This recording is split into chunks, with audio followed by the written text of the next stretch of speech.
allowed the children. It's okay. It's okay. Off your mind. It's okay. She off your mind. Chai! Now wow, people wey suppose talk truth to power don't off mind. And if we talk, now 500,000 they go summer us, call them hate speech. But fear not, my ego don't come. Ingo torchlight every corner, nooks and cranny of all these bad people where they spoil our country.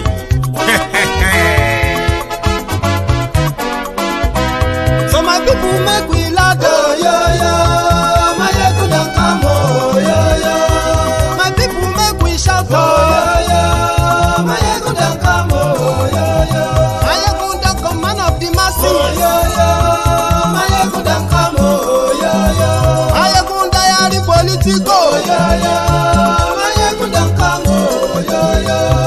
this one not the off in mind. And in the touchlight every corner. Okay, some people be they holla say they want the power. Them be promise us say we go get light and power. Them hustle sote they can't get the power. But now they know they do anything with the power. Every day, dollar just they get the higher power over naira. Still them talk say make we off mind. But thank God say my ego don't come. So my people make you ladder. My ego don't come. My people make we shout. My ego don't come. My ego don't come, man of the masses. My ego don't come. Politico, this one not day off in mind. Person where they do evil, no one make person talk. Them say that my egun, that man too they talk. He too they talk. Say my egun diary, he they hot like pepper. But every day then they take money in bulk. Woman picking, they the street they hawk. Still them talk say make we no talk, but thank God say my ego don't come. So my people make you laugh, my ego don't come, my people make you shout, my ego don't come, my ego don't come, man of the masses, my ego don't come, my ego diary politico, my ego don't come. This man not the off in mind.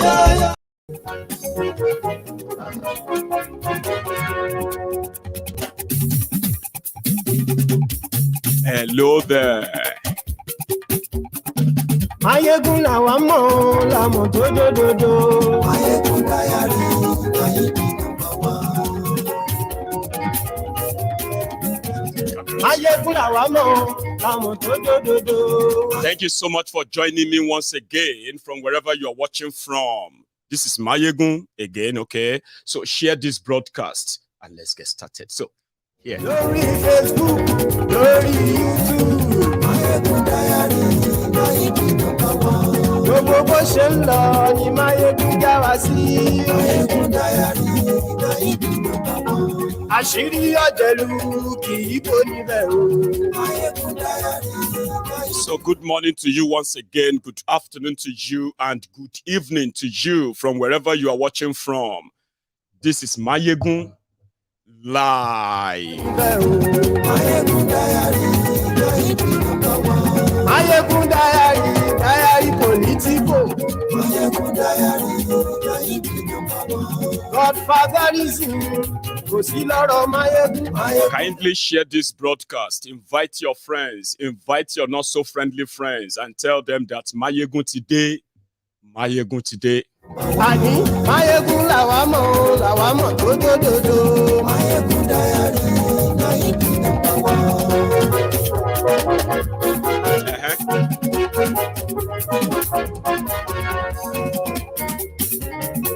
Ani esunraki. Thank you. We are also live on TikTok at this minute, this hour. So if you stumble on this on your own TikTok, it's real. Mayegun is live there too.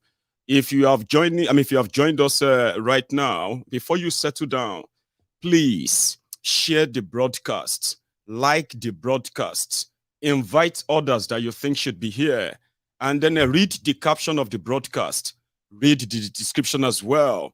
At a point, you would have a chance of coming on to make your own contribution as well. So do this, and we will start in a minute.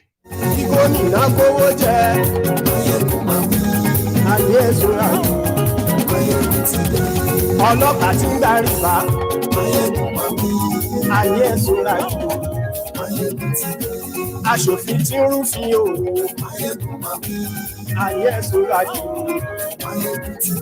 òkúra olóṣèlú. Thank you so much.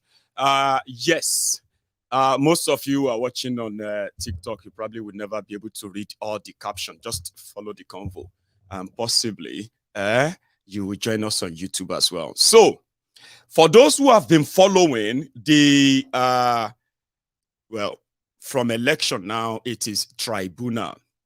So for those who have been following and expecting what is going to happen, what will be, what's it going to be like between these Obi, obedient, Atifku, the Mechanites, and then Tifnumbu, of course, the Agbadomites, they call them Agbadomites.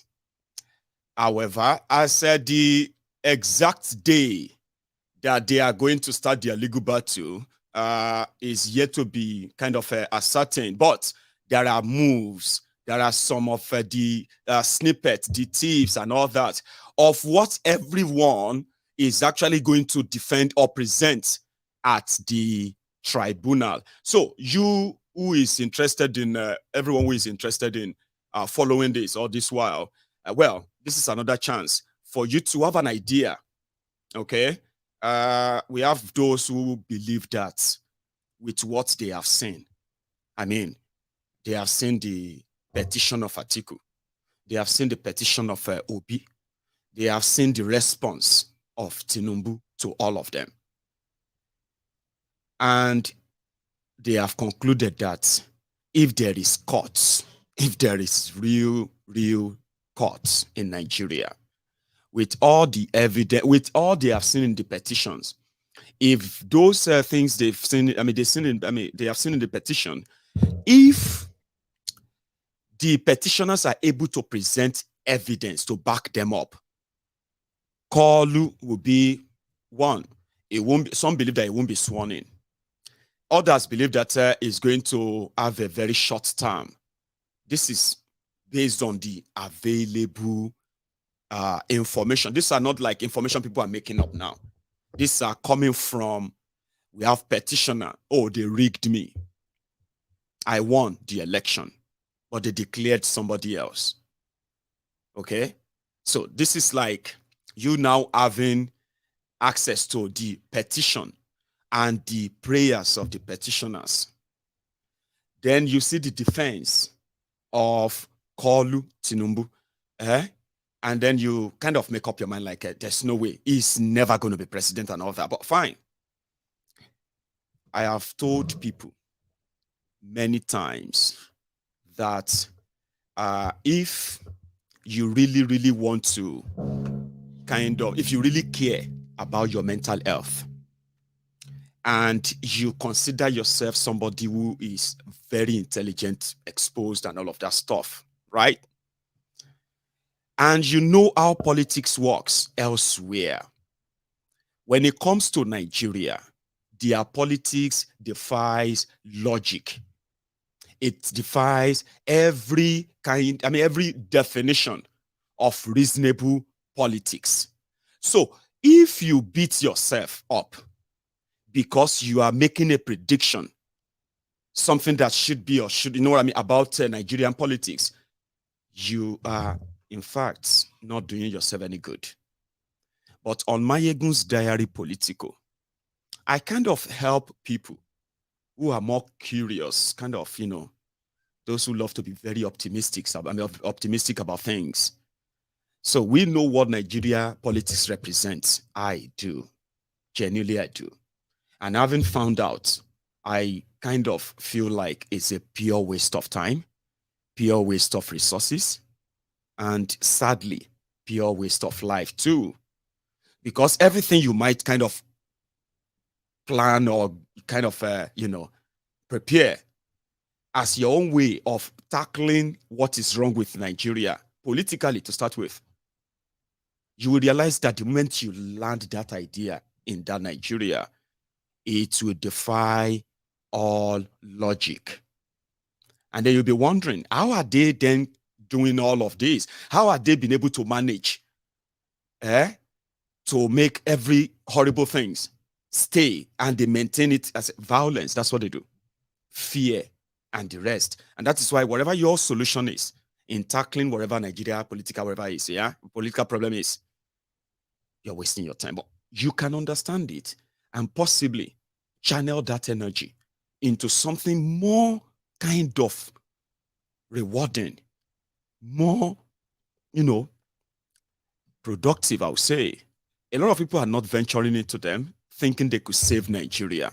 However, let's take a look at the contents of the petitioners as well as the respondents. What I'm going to do is to give you the highlight. I don't want to bore you with all those pages of reads and all those stuff, okay? But the summary, the ones that I think you should know. Now, if you are interested in actually reading all of the old cases, they are available online. Although a lot of people are not that patient too, you know what I mean? But listen, when INEC said they were ready to conduct election in Nigeria, they lied to Nigerians and the rest of the world by saying technology will prevent rigging. And they told you the steps and all those lies they were going to make. This kind of got sold to the young people mostly, as well as some other elderly people too. If they could follow this through, then there is a chance that you could save Nigeria. Now, logically, it should be ordinarily kind of so easy, no complication or nothing, except it is in Nigeria. So Obi approached courts, and his prayers, they are like 5 prayers, so that you understand this very clearly before all other propaganda that are there to keep you confused. And most importantly, the reason why their judiciary is on trial, okay? When they conducted the election, their software or their platform, whatever, called IREF, failed to upload presidential results only. Others were being uploaded. Also, in most part of northern Nigeria, they abandoned the beavers completely.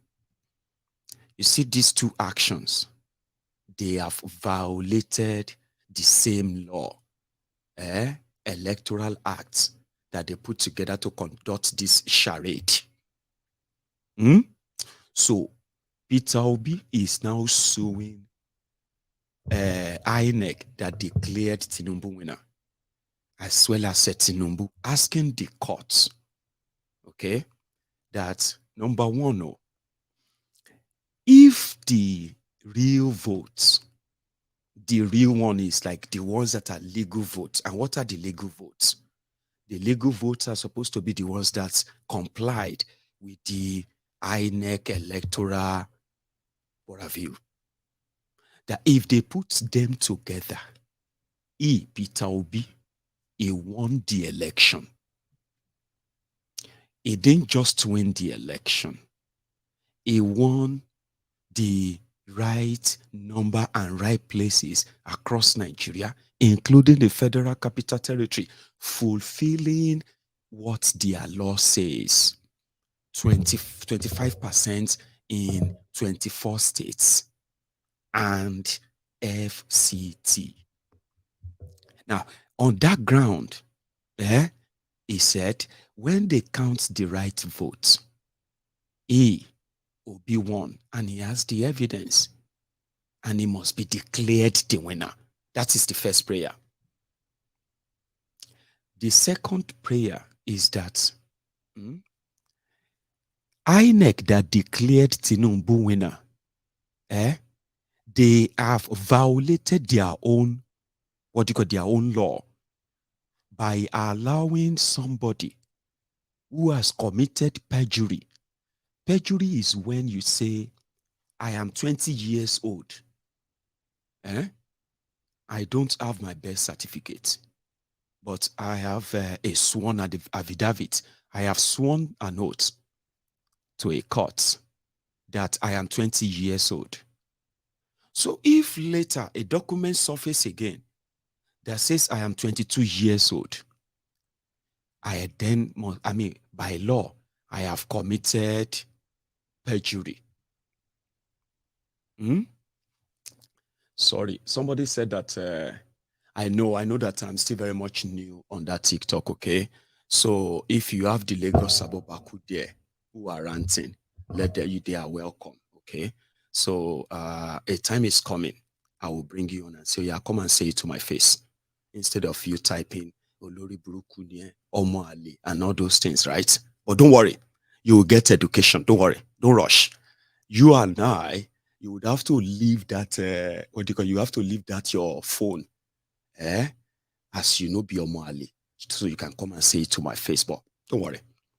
So then they said I should get a moderator for them on TikTok as well. They said, Mayegu, you see this TikTok people, they're mad, they know where low, this and that. Say, calm down. Are you with me? Everybody will collect his own size. Are you with me?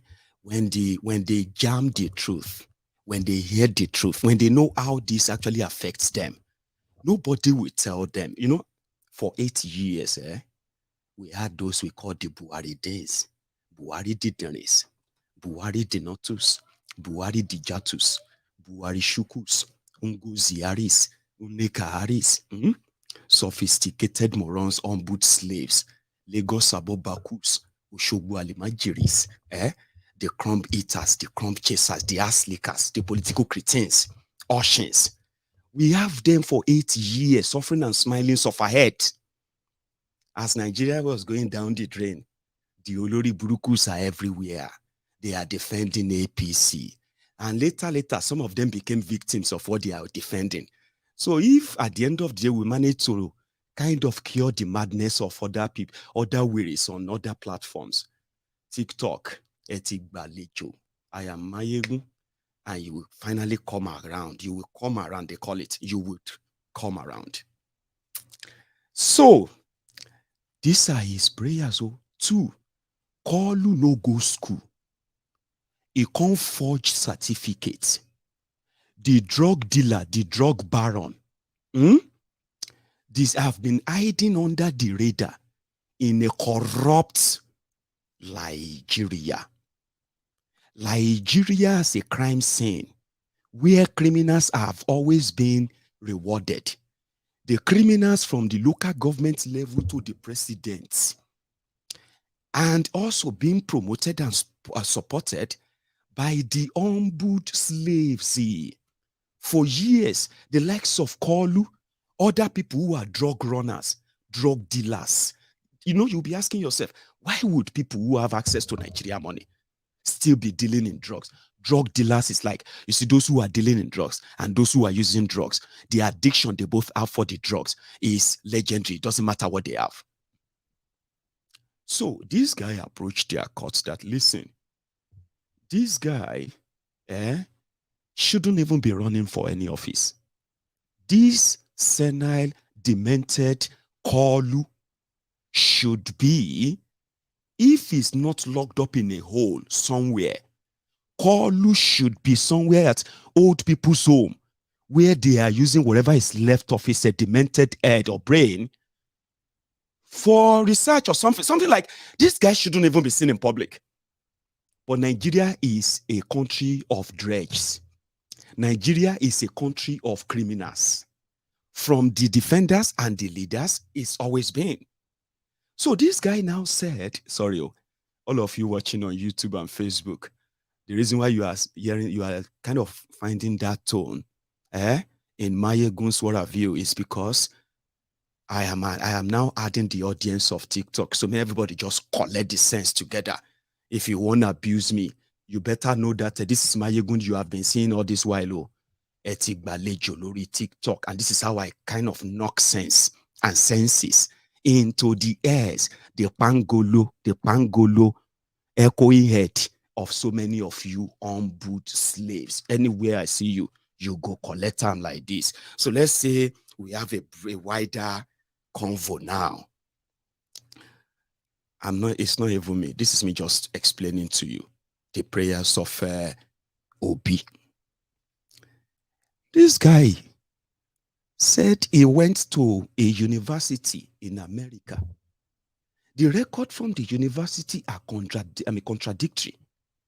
This guy, we can't find his primary school education. We can't find his secondary school education. We can't find everything about him is kind of dark and shady and criminal. With evidence, he is also a convicted drug dealer. You won't make Pablo Escobar your president. So Obi is asking the court to disqualify Kolu Tinubu as a convicted drug baron that forfeited $460,000 to avoid jail. A drug dealer, a drug runner, shouldn't be allowed to even run for a president if Nigeria is a real place. But Nigeria is not a real place. Right before our very eyes. You know why some of those who are kind of abuses me on social media, why I don't really I don't take them serious much. Sometimes I feel sorry for them. Nigeria is a very, very terrible place that these criminals have made it. In our lifetime, Baba, Eshoji Nodu, Burujika Shamu, a drug dealer, wanted drug baron, a wanted drug baron, went to Nigeria. He became political godfather.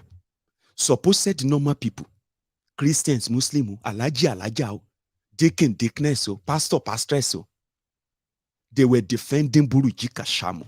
They said he is a philanthropist. Which drug? He's not the one. It's his brother. His brother was the one wanted. They defended a drug dealer. They elected him a senator. So, and those who were defending him, they called people like us enemies. They said we were enemies of these people for actually telling you that how do you give power to criminals? This is like, not that you don't know them, or you do know them. But whatever you are taking from them, whatever you want to benefit from them, will make you then turn black to white or white to red. You will become so shameless. Old men, old women, young men and women, they defend criminals in Nigeria. Just give them the right money. They will tell you, are you a saint?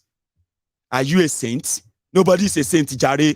America that is talking, America is most corrupt. We are talking about a drug baron becoming a lawmaker through the hungry slaves that parade themselves as Nigerians. It's a shame. I have seen it before. So whatever anybody try to defend Tinubu, don't let it shock you. The same people are going to turn around later and gnash their teeth. And they will blame you. They will say, he failed because you didn't like him. That's what they do. They never take responsibility. Sure you get. So, this guy is asking their court with evidence. So, this guy is a convicted drug baron. He shouldn't even be running for office. Okay. Then another one.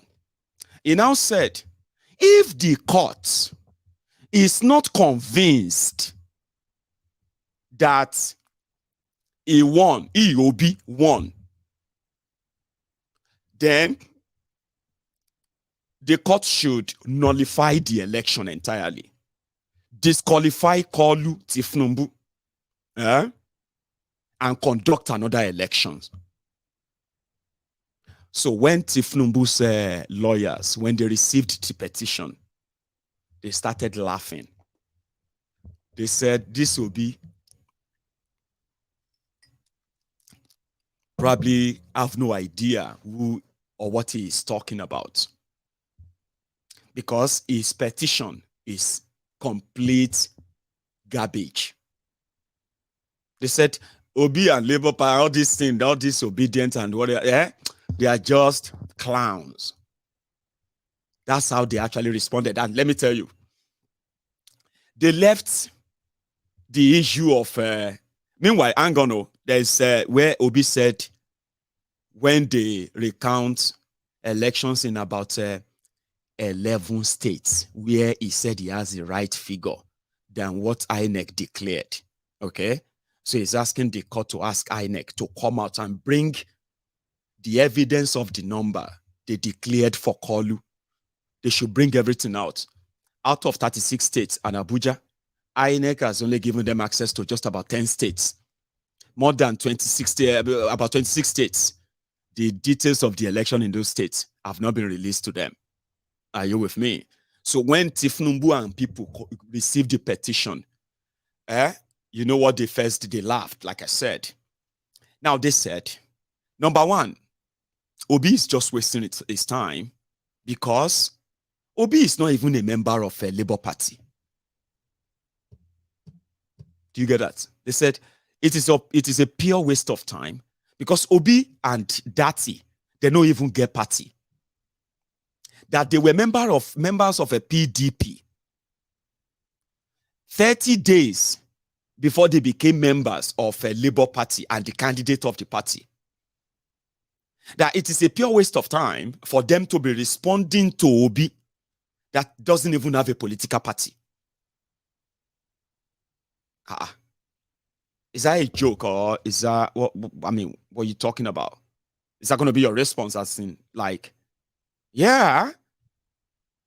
Well, okay, let's respond to a few of the things they had to say. They said Tinubu forfeited $460,000 in America because of drugs and all of that. Yes, it's true. Yes, he forfeited money. But the case is not against Tinubu. The case is against Tinubu's bank account. And this case is not even in Nigeria.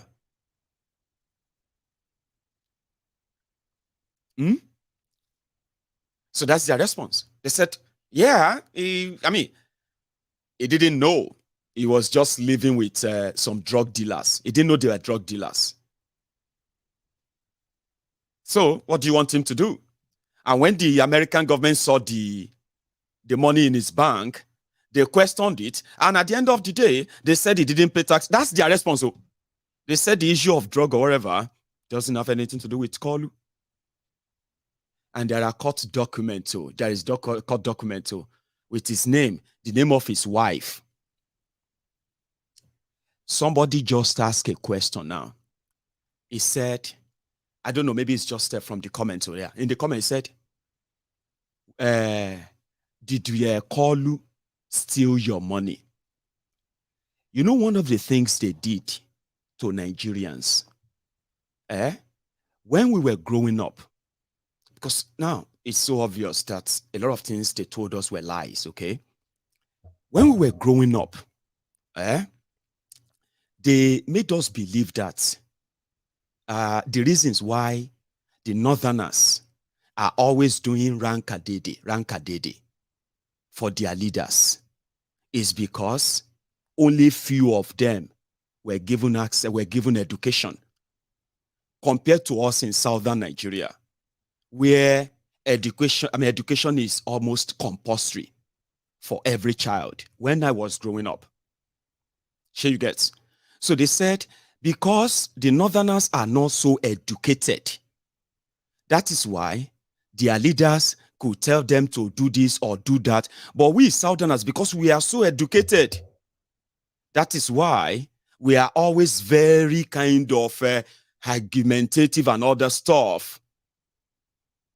But do you want to know what APC, Egbekegbe, have done to Nigerians, especially the Yorubas? somebody who kind of want to defend his own criminal oppressor like Tinubu. This person asked, this Dumbo asked the question on TikTok, okay? He's saying that Tinubu steal your family money. But Tinubu didn't steal my family money alone. He didn't steal your family money alone. He is not the only person doing it. Tinubu and gang, your politicians and their family, they are living off your commonwealth. Sure you get? If you take their hands off the commonwealth of the people, they will practically have nothing. Now, they didn't have to come and steal the money in your pocket. They stole your education. They stole your self-esteem. That is why today, a lot of people can read and write, but when they speak or when they talk, they sound like the most dumbest of the dumbest you've ever come across. Educated people. When politicians loot your money, and then you are left with no education, you are left with no infrastructure, you are left with no health care, and at the end of the day, you inherited a poverty that has now become generational. But the question you can ask in defense of those criminals is, did they steal any money from you? Of course they did, and that's exactly what they live on. In case if your kind of education didn't tell you, right? From 1999, the likes of Tinubu and gang, they have been not just living off the public money, they have also been like turned it into their private money. And this is replicated all over Nigeria, not just Tinubu, by the way. So when Tinubu now say, usually it would have been the problems of Lagos, remember? Now, it is going to be the problem of Nigeria. And in this case, that's how it actually affects a lot of people too. Politicians who stole your money, the money meant for constructing good schools, providing education for your children, free education if you can give, or qualitative education, good environment and opportunities for your parents to be able to at least fend for themselves so that they won't be used as the political party members who are living off the crumbs dropping off the table of your oppressors. So yes, the likes of Tinubu for years, they have stolen your future. The future they probably told you 20 years ago is what you are living in right now. If they promise you another one again, you can practically envisage it. Today, a lot of you are in poverty because they stole it. Anyway, according to them, Tinubu has no case, no nothing, and in fact, Tinubu will be sworn in on that one. I kind of agree. It's not because Tinubu is going to do any magic. I'll tell you. This whole delay is a systemic delay. While they are perfecting how this is going to go, they are also doing some other damages elsewhere just to make sure that even the tribunal won't really hold. But with the way they have sort of set their Nigerian criminal, what do you call it, constitution, Tinubu will be sworn in on the 29th of May. It's not because one thug or one social media bandit or Facebook adsman says that nothing you can do. Tinubu will be sworn in. Let me ask this. Somebody said, it's a dumb one anyway, so let's ignore it. So it will be sworn in because their law says there can't be any vacuum. Sure you get. If you have witnessed it in the past, when Obasanjo versus Buhari, right? They still sworn Obasanjo in. When Yaradua versus Buhari, they still sworn Yaradua in. When it became, Buhari and Jonathan in 2011, right? They still sworn him in, remember? And I think it's the same. in 2019 between Buhari and Atiku. They still sworn him in. So I don't know if what people are saying to you is just to kind of massage your, just to massage your ego or what have you. They're going to swear him in. And in fact, with what they have plotted, that should be the end of it. And I think that is where your own shocker is, Abi.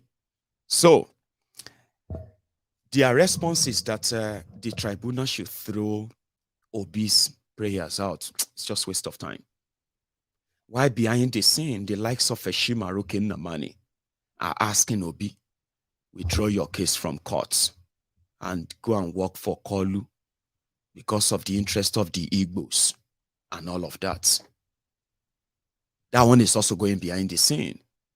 But the man himself, we are going to go to Sudan very soon. The man himself has something to drop just not long ago.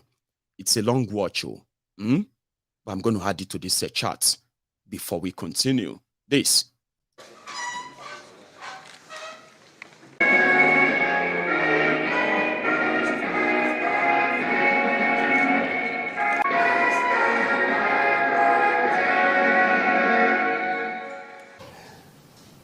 Your Excellency, go and read the letter I wrote to World Bank asking for $82 million to build Kaiji Dam to provide 760 megawatts of electricity.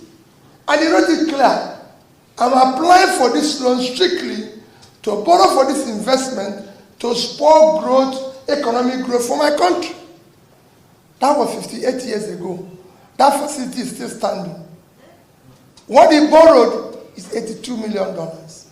We now owe $120 billion without anything to show for it because we consumed it. It was for consumption. There's nothing wrong with borrowing. Every country of the world borrows. No country. Every country of the world borrows. America is the biggest economy. They are owing over 100% of their GDP. The second biggest economy is China. They are owing about 60% of their GDP. The third one is Japan. Japan is owing 230% of their GDP. It can go on and show you. Even Netherlands, that had the highest sovereign wealth fund of 1.4 trillion, Your Excellency, is owing 50% of their GDP. So everybody borrows. The difference is what you use the borrowing to do. Where did you invest it? What did you create? Our own was for consumption. People are borrowing for investment. And I've gone from countries to countries everywhere to show that this is happening. China borrowed in 1990, 93% to 95% of Chinese people live under poverty. Today, it's less than 2%. India was a similar situation, under 5%. Vietnam was actually 96%. Today, they have less than 3%. So, ours that we have been throwing people out of poverty. And just to illustrate to you why borrowing is different here and other countries. I was in Bangladesh in 2010. I've studied 31 countries, comparing them with Nigeria. In Bangladesh in 2010, Your Excellency, they had a GDP of $115 billion with a per capita of $747 per capita. And their debt was $45 billion, 36% of their GDP in 2010. Nigeria, as at then, had a GDP of $375 billion per capita of $2,250. So we are 3 times Vietnam in terms of per capita, which is a real measure of wealth. And our debt then was $30 billion, less than 10% of our GDP. Today, Vietnam GDP is $340 billion. They've grown by 3 times. Their per capita is $2,050. They've grown by 10 times. Their debt also increased to about 116 billion, which remains even less than 36% because it's now about 32% of their GDP, which means they borrowed more, they invested it. If you go to Vietnam today, the exports, their overseas diaspora fund, everything have increased. Today, Vietnam exports garments, $36 billion, twice what we earn from oil. Garments, they're not just garments. That's what they export. Not something that is sophisticated. And all small businesses, which we're not doing here. And in our own situation, our GDP today is about $400 billion. Our per capita, which is the real measure of wealth, is now 1,980, call it 2,000. So we've actually lost about 11% of what we were in 2010. And our debt have gone from $30 billion to $120 billion. So we borrowed about $100 billion, which nobody can explain where was invested. And when you ask, they say it's for capital project. If you borrow money and it didn't impact on your GDP, it didn't impact on your capital, you consumed it. That is the crisis we face as a nation. The consequence is that our debt servicing now is over 90% of our income. In 2001, first 5 months of 2001, Your Excellency, Nigeria as a country made 1,847 billion naira. We use 1,802 to service debts. 98%, only 45 remaining for a country of 200 million people. And we're borrowing more.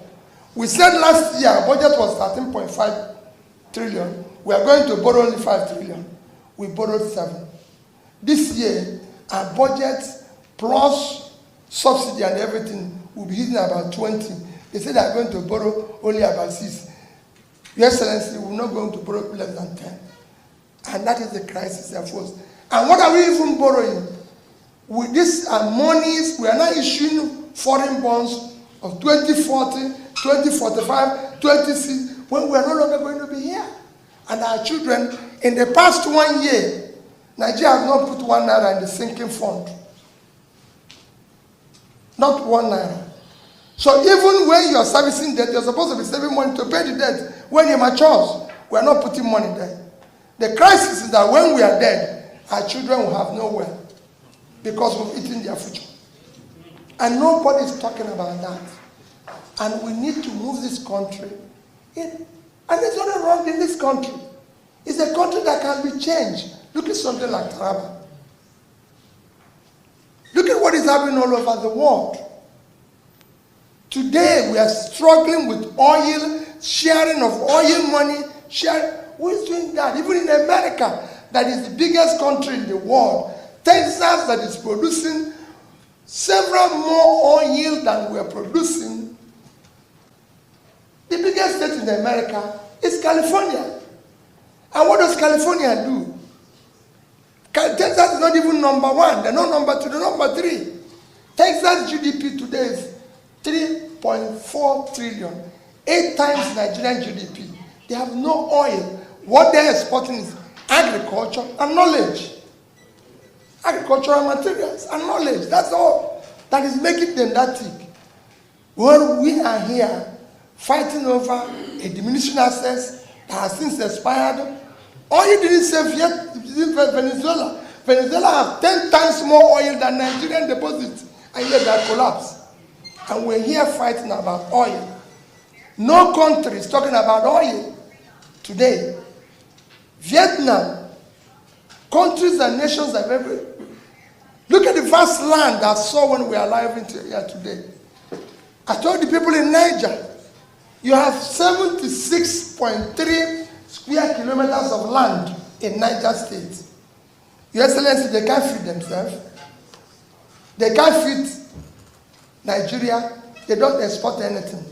The other one is natural. When you deal with natural one, because people have means of livelihood, you deal with support to your security agencies, which is renewable every year. And with this, you generate more money.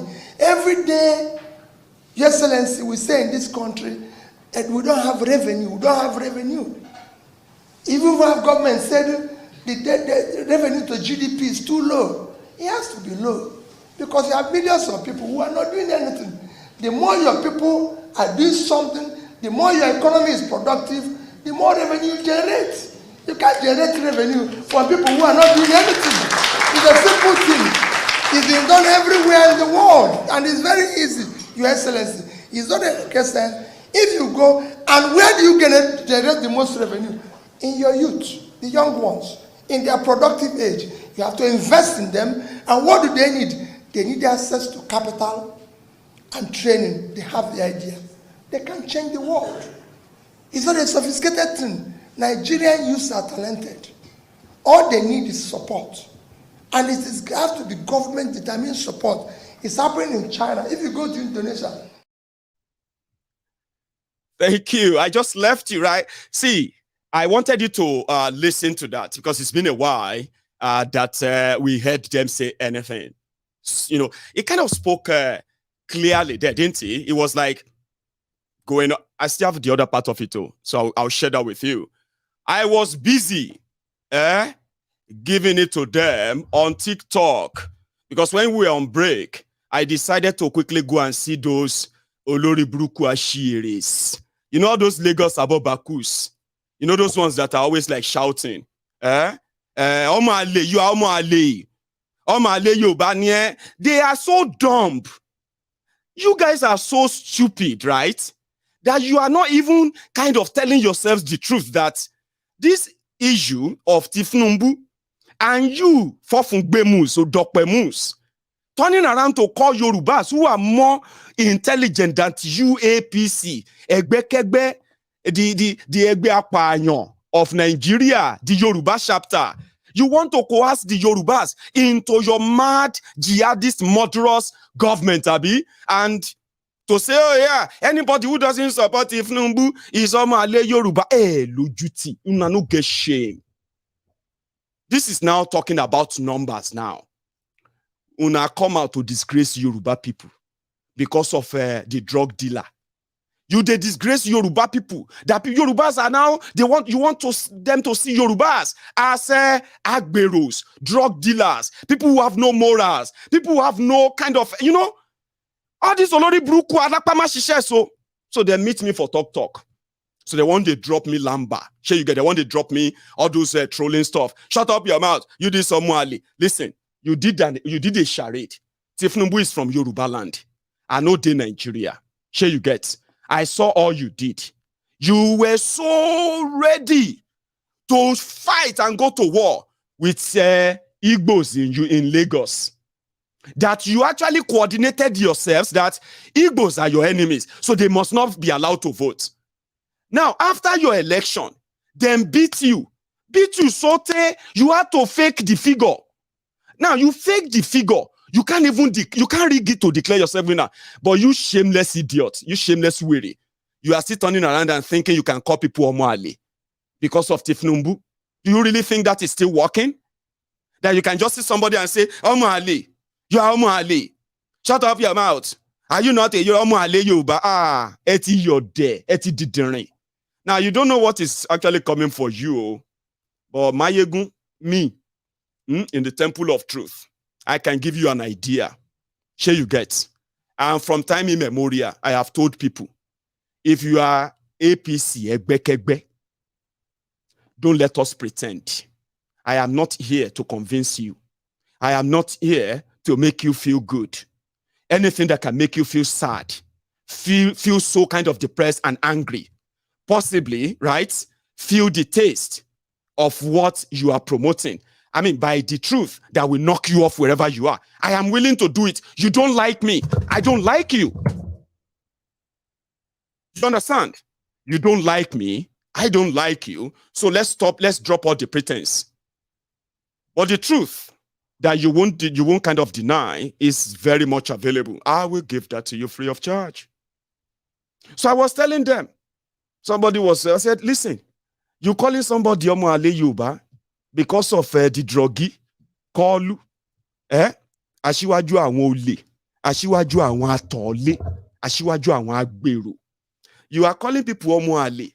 Today, just 4 days ago, they told me to join TikTok because I can go live.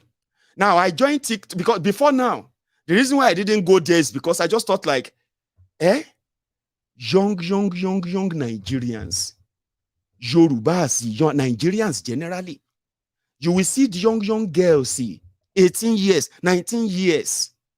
And when you see what they are actually subjecting themselves to, asking people for money, asking people for this and that on that same TikTok, and I am like, okay, maybe it's actually the global phenomenon, right? But when you now get to a stage whereby, show me your breast, show me your pants, show me your this, I will give you gift. If you give me this, I will show you my fans only. Or because just right in our lifetime, APC, Egbekegbe, dipped over 100 million Nigerians into extreme poverty, and they didn't even flinch. Young women are now doing hookup. Just to balance up the stream of income. The ones that can't do hookup, they are now much like turning into an epidemic of fraudulent activities. I mean, these are the things that came with APC change, you. So if you know they think, and you are still thinking that people actually don't know what is going on, or they can't think for themselves, now you know get sense. You think if you just go anywhere and just say somebody is Omoale, you are Omoale. You are Omoale. Morarasha, stupid. I don't know how some of you actually kind of keep up. The people that rejected Tinubu are Yorubas. Do you know that? They had to rig in Ekiti, rig in Ogun, rig in Oshun, rig in everywhere just to give numbers to call you. I'm not joking. They had to rig in Ondo. Then, of course, they had to rig in Lagos. But they are still shamelessly threatening people that they want to rule over.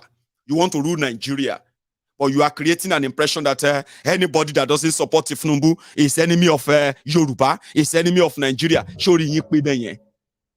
We'll go help you blow them up. Don't worry. Now we'll go blow. So, guys, there's another part to that clip before we go to Sudan. I don't want I don't want to gap them too much, okay? This is the conclusion. Listen to him. He's speaking faster now. Kind of clearer. By saying it the way we are saying it here, there's no money. They'll tell you, oh, every day you have government support to small businesses. It's not true. The only way you will know it's not true is that go and check the total lending of all the banks. I've shared 2 banks. It's about 30 trillion. Out of which less than 5% go to small businesses. It cannot happen. Indonesia is written 25% of all their loans go to small businesses. China is 20, they just increased it to 30. The consequence is that if you go to these 2 countries, if you go to Indonesia, 98% of the companies are micro, small businesses. In fact, Indonesia, a country of about 250 million persons, their total employment is 140. Small businesses created 130 million jobs. Only 10 million is created by other people. In Indonesia, they even have Ministry of Small Businesses to support it. In China, as China is, China today, all their productivity, all their GDP is about 60-65% for small businesses. The total employment in China is 800 million. Small businesses provide 60% of that, which is 540 million. So you must support this engine. It is critical. We're not doing that. What we are doing here is celebration, sharing.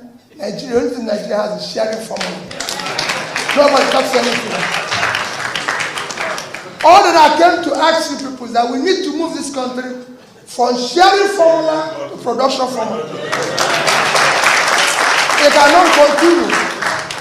We must move from consumption to creating wealth. Other countries have done it for the future of our children. It is critical. It is not something anybody can tell. They can tell you, oh, it's sophisticated. No. I've gone from one country to the other, studying. I just came back from Morocco recently, not up to a month ago. Morocco exported last year 40-something billion worth of exports. Not oil. Agricultural products, 8 billion. Morocco. Vehicles, car manufacturing, 10 billion. I can go on. Tourism, 3-point-something billion. That's what they had last year in Morocco. Morocco is just here. So it's not as if this thing, you ask about power generation. This is the only country where to switch on your light, everybody knows how much power is being produced. Everybody knows whether the national grid has failed or whether every other country just put light on and off. Here you must know everything. You must even be calling from government house, you're calling the people who are in charge of the power company. No other country does that. Egypt borrowed only 6 billion euros, call it 10 billion naira. And within 2015 and today, Egypt have doubled their power generation from 26,000 megawatts to 54,000 megawatts. Egypt, they're not far. You go to, so we are number one biggest economy in Africa. We generate 4,000 megawatts. If we're able to get it. Number 2 biggest economy is South Africa. They generate 54,000. Egypt is number 3. It generates between 54 and 55. But the giant generates 4. That's the crisis. And they give you all sorts of excuse. Yesterday, there's nothing in power generation. There's nothing in power distribution. It's very easy. Anybody who tells you any story is this. Excellency, let me conclude because he's introduced me. I was governor of a state. My dear people, today God has given you position where you are in authority, where you are delegates. You won't be there forever. Your Excellency is the governor. He will not be governor forever. I tell people that when I was in office. His greatest achievement, you might not know, is not in building infrastructure. And I tell people that is in ensuring the civility and order and peace in the state. He's going to leave office and go to his house and stay because he has not surrounded himself with enemies. When you're in this post, it's a very difficult post. I've heard it. Because everybody you meet will tell you you are doing well. Hardly will anybody tell you you are doing well. They will tell you the truth when you leave.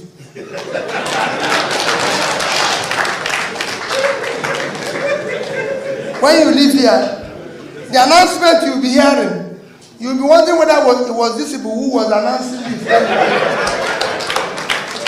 So what I tell people is that it is important that you know you're not going to be here forever. And make peace. Ensure that you do the right things as much as you can. I live in Onitsha today. I don't live any outside anywhere. I don't have a house anywhere outside Onitsha. That's where I live. I live with the people. So there's no more security. There's no more thing. Before you come to church or come to anywhere, 10 people will stand up for you to sit down. Today, if you come in, they say, don't mind him.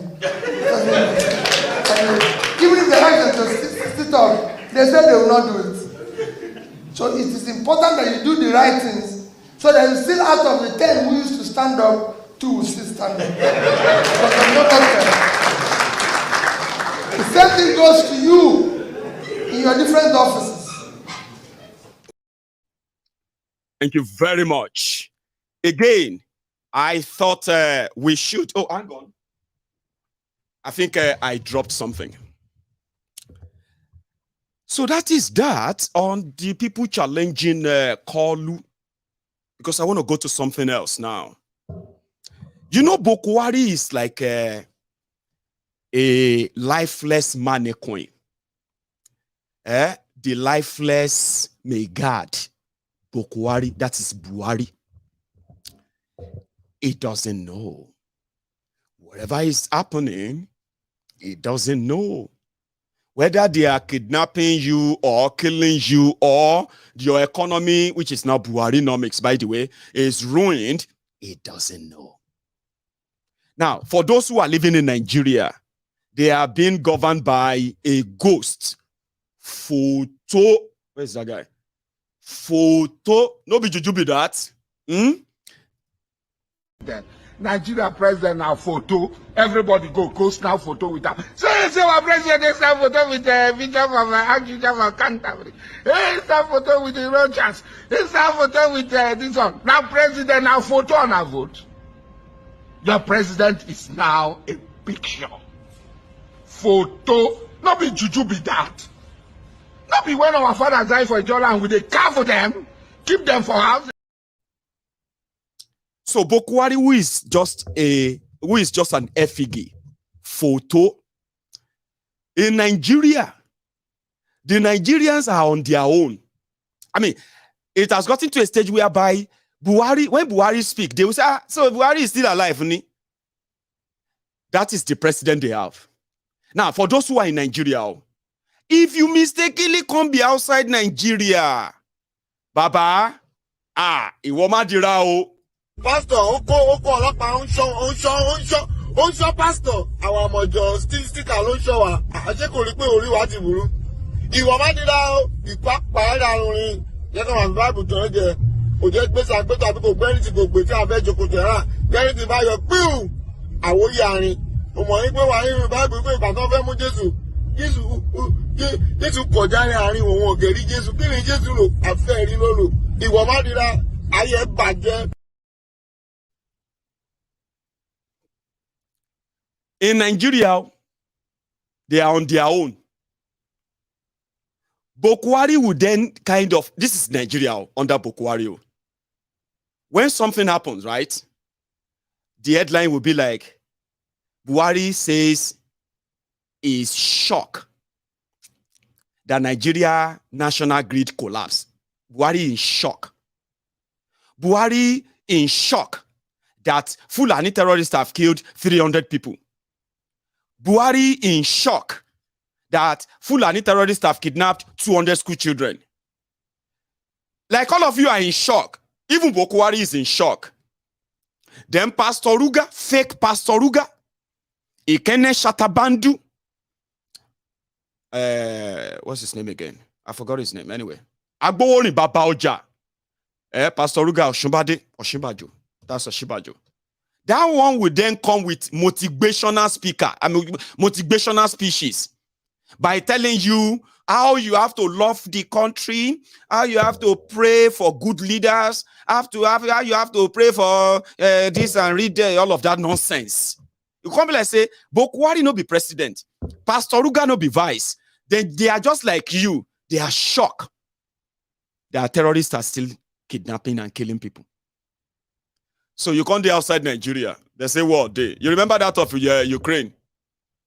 Thank you, Jare. I did TikTok. Go and bring all those alike borons. Those who waiting say typing and becoming a keypad warrior is going to actually stop people like us from telling them the truth. Like, listen, Omagbo by fire, by force.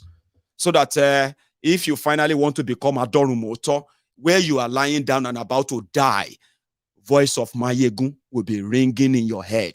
Everything that Mayegun, you've heard from Mayegun, they will begin to ring in your head before you take your last breath.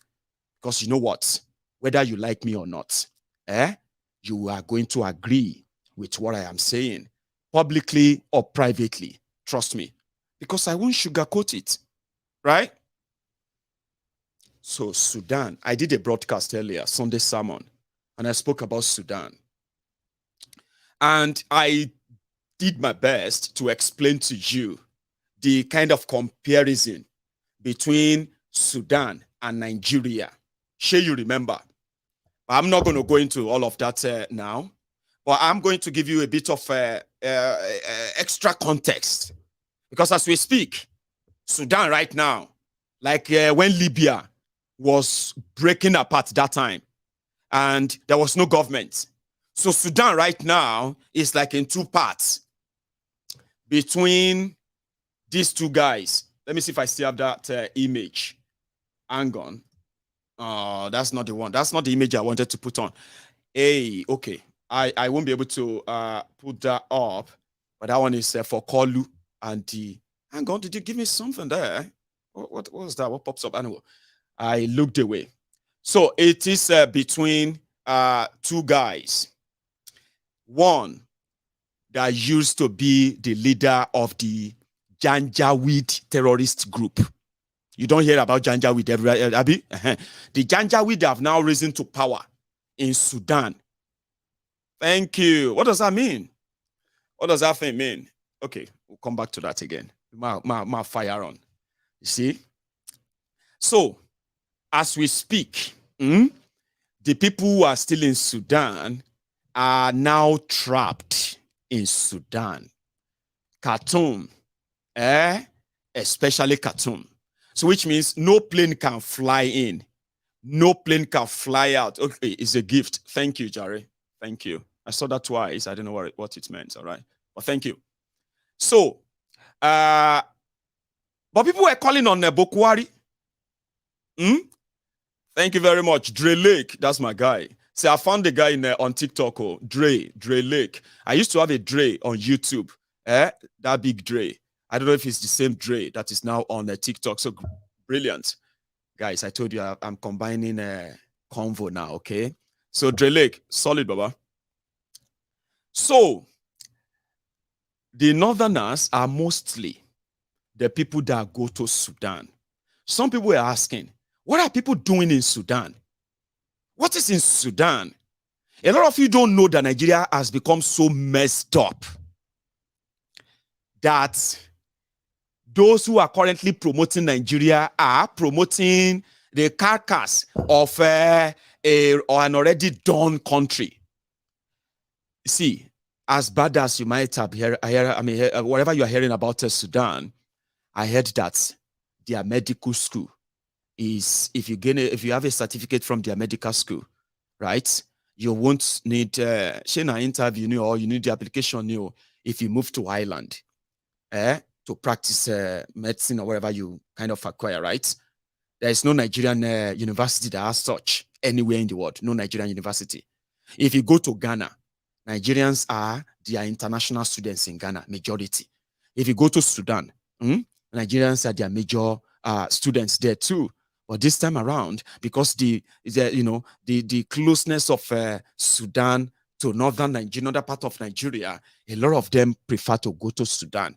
Now, when this whole thing started,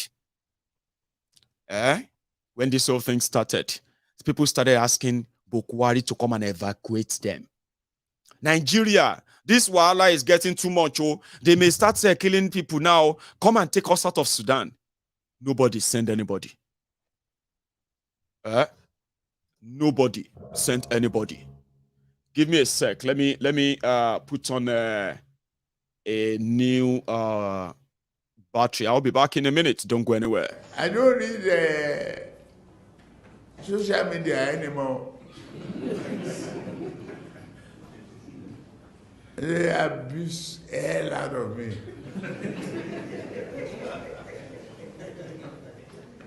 If I read it, I get high blood pressure.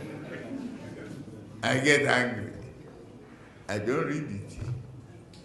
So, if I want to hear anything, my children or any of my workers will tell me, this one say this one.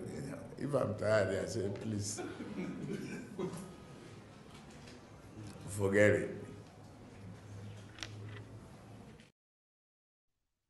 So, anyway, thank you very much for that. I had to. This is an airport in, this is an international airport in Khartoum, in Sudan.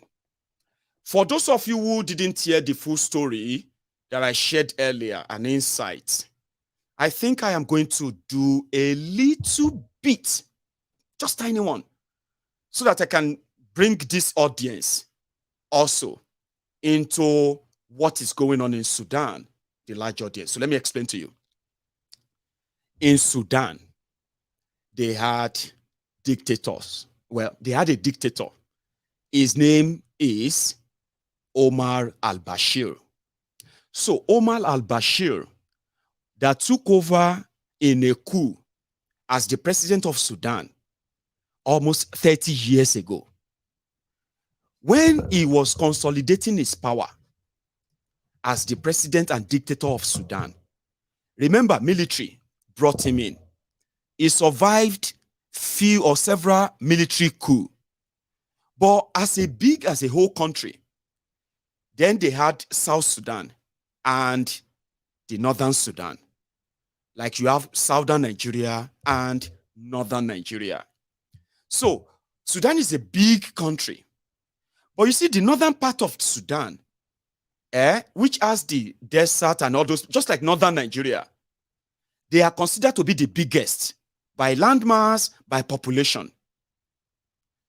So therefore, they control the political power and they control the military, right? Then, the southern part of the country happened to be a mix-up of other kind of religious, people of different background and all that. Like you have in Southern Nigeria too, where you have Christians and Muslims coexisting and all that. But as a whole country, the people in power, the Northerners then, they continue to stage terror, attack, violence, crisis, just like you have in Southern Nigeria, where you had crude oil. While they are milking and taking the resources for themselves and sharing among themselves, right? The Southern Nigeria, this is the true story, Southern Sudan. Now, cut it short, Southern Sudan now broke away. But hang on, before Southern Sudan broke away from the rest of Sudan, we've been hearing about Janjaweed militia. This Janjaweed militia, they are like the Fulani militia in Nigeria and other West African countries. The Janjaweed, they are mainly camel rearers. Like you have cattle herders. They are like their own camel. You know those camel, rakumi that is carrying load. That is what they always kind of rear and they sell. So, like you have the Fulanis, they always raise cows to sell. So, with that small portion, they, like the Fulanis, they amassed weapons and they started the act of terrorism.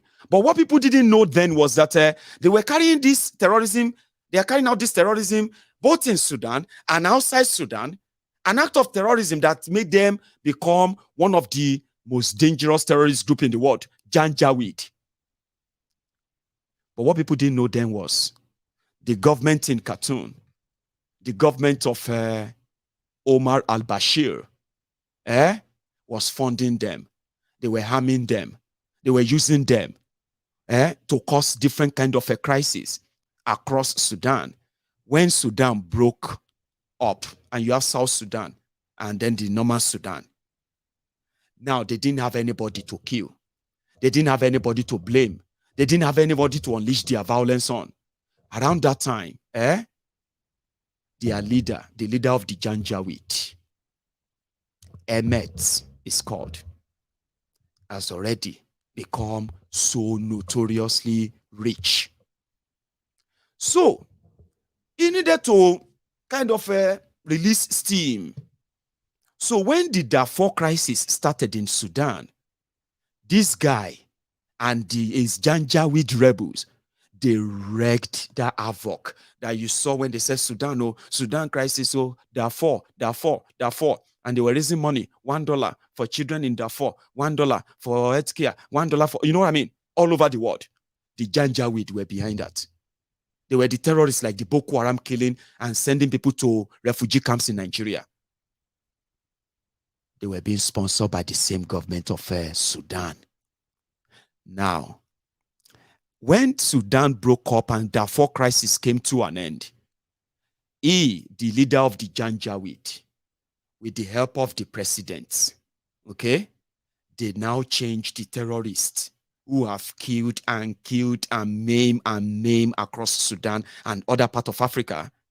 They decided to legalize them, and they turned them to paramilitary. Now, the arrangement didn't bring them under the military of Sudan, okay? It only bring them under, they report directly to the president. All of the generals in the Sudanese army, all of those ones who are like, you know what I mean, that used to try and kill the rebels, the Janjaweed terrorists. Now they are now partners in the same Sudan. The Janjaweed that they spent years to try to kill, because the government of Sudan is sponsoring the Sudanese armed forces. The government of Sudan is sponsoring the Janjaweed. So the Janjaweed that are killing the people, sponsored by the government. The army that want to chase away the terrorists, sponsored by the government. So whenever they wanted, they could pull the plug. That is what Omar al-Bashir did. He didn't trust the military anymore. He believed that they could take over the government from him. You know what he did? He legalized the Janjaweed by turning them to paramilitary that only report directly to him. Do you get that? So they don't report to any general, they don't report to anybody, they report directly to the president. So that then gave their leader the most powerful influence in Sudan. And that was a big win for the terrorists, the Janjaweed. You know what? Something else that Omar al-Bashir did. He turned them to the presidential guard. He told the military, the presidential guard of the country, to withdraw. The Janjaweed became the protector of the president of Sudan. That's not all he did for him. He also allowed the guy, the leader of the Janjaweed, to keep all of the gold mines that they forcefully took over during the whole crisis, the war. He took them over and he owned them. Today, the guy is one of the richest black men alive, the rebel leader of the Janjaweed. They gave them a new uniform. They gave them new, they gave them everything new to make them look legal. You know, the Janjaweed will have to wrap the bed sheet on their head, look dirty, look haggard, carrying guns. Omar al-Bashir decided to clean them up, legalize them for his own protection. And he allowed the warlord to keep all of his territory. So Sudan now became like a country that is governed by two lords. One leading the army, the normal army of the country. And another one leading the army of Janjaweed, that is now called the Responder Support Force. Rapid Support Force. So that's how they legalized terrorism in Sudan. But even upon that, that didn't save Omar al-Bashir. Rather, when the uprising of 2019 started, and the people wanted al-Bashir to go, it was his friend, the leader of the Janjaweed, that has now become the most powerful person in the country, right? That finally called the military, the head of the Sudanese force, that let's take advantage of this. The country don't want this man anymore. So let's just take over and share power. And that's what happened in 2019. With the promise that they are going to go back and give the power to transit to democracy. 2019. And that is 4 years ago. So what then changed? What happened? I explained in my broadcast earlier today. See, the territory controlled by this hermit guy, the Sudanese armed forces, they cannot trespass. If Sudanese armed forces, Sudan armed forces, they cannot trespass where this guy control, because he has his own army. And his own army are they are so independent that they have direct relationship with Russia. And the one that is heading the armed forces, the head of the transitional government, that one is having a deal with America. So complicated. So that's how Sudan became the ground for America-Russia proxy war. But what happened to Nigerians who are there? Shouldn't Nigeria have an intel that they should kind of evacuate them before it becomes so kind of, Nobody cares. A lot of people are on social media and they have been seeking help, asking for what can they do, what should they do. They don't know, they are already attacking their own area. They have bombed, they have blown over 25 aircraft, boom, to mistrings in Sudan. So the fight, the way they are fighting, let me tell you what the way they are fighting, Like I said, it's like this, put it this way. Let's say when Nigeria break up, okay, and Middle Belt break up from the Sharia North in Nigeria, and you have this Sharia North, the 12 of them that are close to Chad, Niger, and all these places. Let's say Alhaji Shekau, if he's not dead though, let's say Alhaji Shekau is alive, or this guy, now the new guy, they don't capture this one. See, this guy is a leader of Fulani terrorists, okay? Now, let's say this guy, the way they did it in Sudan, let's say they now have Arewa Republic, or they have Nigeristan. Sure, you get Nigeristan or Arewa Republic, and they have nobody to blame anymore. They have no infidel to kill.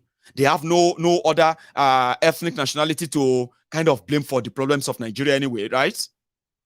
So this one is now the warlord, and Buratai the butcher, is now the one representing the Arewa armed forces, and this Moguno is the one representing the retired and repentant Arewa response rapid support force. So a terrorist like this, they will put uniform on him. It won't look like this. They will put uniform on him. They will put ranks and file on him. They will make him look like he's a general. They will call him a general. Sure, you get. So let's say he is now controlling out of 12 Sharia states in northern Nigeria. Okay. Sorry, you can't see the picture. So I'm telling the people on TikTok, they can't see this picture. Only people on YouTube will see, on Facebook will see that picture anyway. So now let's say this terrorist, they have the Arewa Republic or Nigeristan. So this terrorist is now controlling 6 of this Arewa Republic, 6 regions of Arewa Republic. Another one is controlling another 6 regions of Arewa Republic. Now, because they disagreed, so what you will do is that, like I told you, the ones that are working for, I'm going to go look for his picture so that it just doesn't look like, what is he talking about? Some of you have seen the picture, but I'm going to say Sudan generals. So, and then I will share the screen with you, or I will save the image and I'll share that with you to my friends who are watching on YouTube. So it will make better sense that way. Let me see the better picture I can take and pick on. And yeah, I think this one would do. Give me a sec. I'm going to save it. And after saving it, it's easier for me to bring it straight to the screen than to share my screen. It's kind of, give me 1 second though. So they control their different areas. And for context, so if you're watching me on TikTok, you are likely not going to see this. But if you go on your extra phone, okay, go and check these 2 guys, their names. Let me check out their names. This generals. They are generals. Give me a sec. Right. The Sudanese 2 generals. Anyway, one is called Abdul Sahid. Another one is called Mdet. But now, if you check your screen, you see the one on the right. That is the rebel leader that became very, very powerful, very, very rich. And he controls the vast majority of the gold mines in Sudan. Today, the person in charge of Sudanese gold is the guy on the right. The guy in charge of Sudanese oil, as well as other things, and in charge of in charge of the Sudanese army is the guy on the left. That one is called the Abdul Sahid or something. And this other one is called Mdet. Now you see the one on the right. what they are now doing is that they want to see who is going to really control the country and be in power. Because the one on the left, the one that controls the armed forces, says that they want to integrate the army controlled by the Janjaweed into their army so that they will be one and one command. So now waiting cause fight with that. So the ones with weapons on the left and the ones controlling the Janjaweed weapons on the right, now they are shooting at themselves. Everywhere you see Sudanese soldiers, shoot and kill them. That's what the Janjaweed are doing. The Sudanese army are also saying, anywhere you see the Janjaweed, kill them and shoot them. So they are now hunting themselves for their barracks, their houses, their offices. They are hunting themselves and they are like shooting rockets. Baba, no joke. Like this, so somebody did here. They say this person is a member of the Sudanese armed forces. He's a general and all that. They will send they will launch a rocket that will go straight and just blow up his house. I'm not kidding. They bombed the airport, they blew up aircraft and all of that. Americans started evacuating their people. Rush. So the Nigerians who are proudly Nigerians, they are asking Nigeria to come and help them. That's another thing as well that a lot of people don't like to tell themselves, okay? You see, in Yoruba, we say, Koloma fiya jenyon. But you can loosely translate that as, may person no just be unfortunate. Here you get now. You see, Nigeria and the leaders, those who are in charge of Nigeria, and the majority of those who are actually defending them too, they have succeeded in one thing. Nigeria and anything that concerns Nigeria, especially either government or governance, the people that are being governed, they have ensured that hey, thank you, cool Guru. I don't know if that's the name, Guru, or if I see your comment, I can say your name properly. Somebody just gave me a gift on TikTok. That's what they do there. Anyway, empathy, sympathy, kind of human empathy, human sort of humanity. Okay, let's say humanity. APC, Egbekegbe, they destroyed the act of empathy and humanity in people. I'll give you an example. Nigerians who are in Nigeria, especially those ones who are always promoting and defending their criminal leaders, majority of them, they have no empathy. You know why? They are going through hell. A lot of them are struggling and going through hell. And when they look at you, somehow, you seem to be looking all right. I mean, you look like you are very all right. They don't like that. And I'm not making this up. There is this natural hatred that comes from the poor, impoverished Nigerians whenever they sense, even not just, it actually comes generally anyway.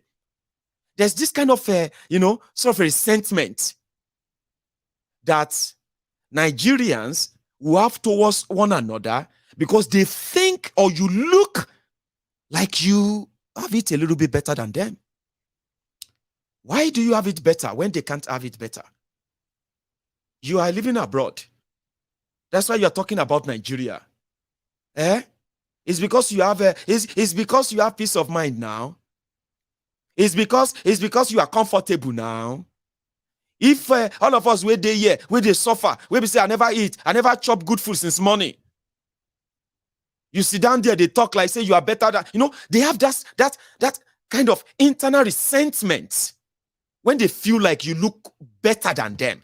They don't know, maybe you just had a shower and you just bought a new cloth and you look kind of just want to pamper yourself. They don't care. They will resent you. So they wish If something then happened to you, you deserve it, Jare. Every time, every time, you are always looking happy. Every time, now you, are you the only person? Are you the only person who's, you know what I mean? It comes with the territory. Sure, you get. And it is the same with their leaders too. They don't have empathy. They kind of always, so by the way, they always beg for unity. Let us do unity. We need to come together as a people. Mayegun, all this your criticism will not save anybody. Let us pray for we call them unity beggars. Don't listen to them. Emotional blackmailers asking you, what have you done to make Nigeria better? They are emotional blackmailers. When you are talking about the people that sworn to be responsible for them, why am I saying all of this to you is this? The rest of the world who have people in Sudan or who just believe that foreigners in Sudan should not be caught in their homeland political power battle. Ordinarily, a reasonable and sensible country will provide an easy passage for foreigners in their country so they don't get caught or caught up in their gunfight. Also, a responsible government. For now, this thing has been going on for the past 1 month. For the past 6 months, it only escalated this last month. And Nigerian government who don't give a damn about anybody. Today, they are now setting up committee after people said when it is too late already. But do you know that the Nigerians who are in Nigeria, their first reaction, now we send them go to Sudan. You remember Ukraine? When Ukraine happened, they said, now all these stupid people will go travel out of Nigeria, and when they go abroad, they will start talking about Nigeria like say Nigeria is a problem. Nigeria is a problem. They will be destroying Nigeria name. Now they are in Ukraine. They are asking Nigeria to come and bring them back home. And their brothers and sisters we are talking about, they don't give a damn. They are like their leaders. You see this one in Sudan. For now, we don't know if some Nigerians have been killed, whether they are from the north or they are from the south. And regularly in Nigeria, they don't care. To them, what thing that they do for Sudan? Benny, you think say you fit japa and leave all of us here so that you can go abroad and be looking fine, Abi? Benny, if they kill you for Sudan, and your problem be that. That is what I'm talking about. But these are also the hypocrites that are ready to change their profile pictures on social media.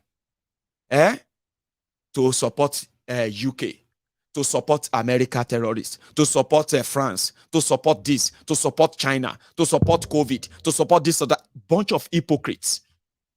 Do you now see why some of us don't take them serious? Do you see that? Because sometimes, according to them, I'm a Yoruba man. Listen to this, as a Yoruba man, if I check the news and they say the number of Nigerians who are in Sudan, they are mainly from northern Nigeria. As a Yoruba man, I am expected not to bother. Some of you are even like, well, Mayegun, leave them alone, Jare. That's their problem. They are northerners. Who they go Sudan? And that's actually the reason why some of you are always wondering, where does Mayegun belong? Today, he go talk about IPOB. Tomorrow, he will talk about Yoruba Nation.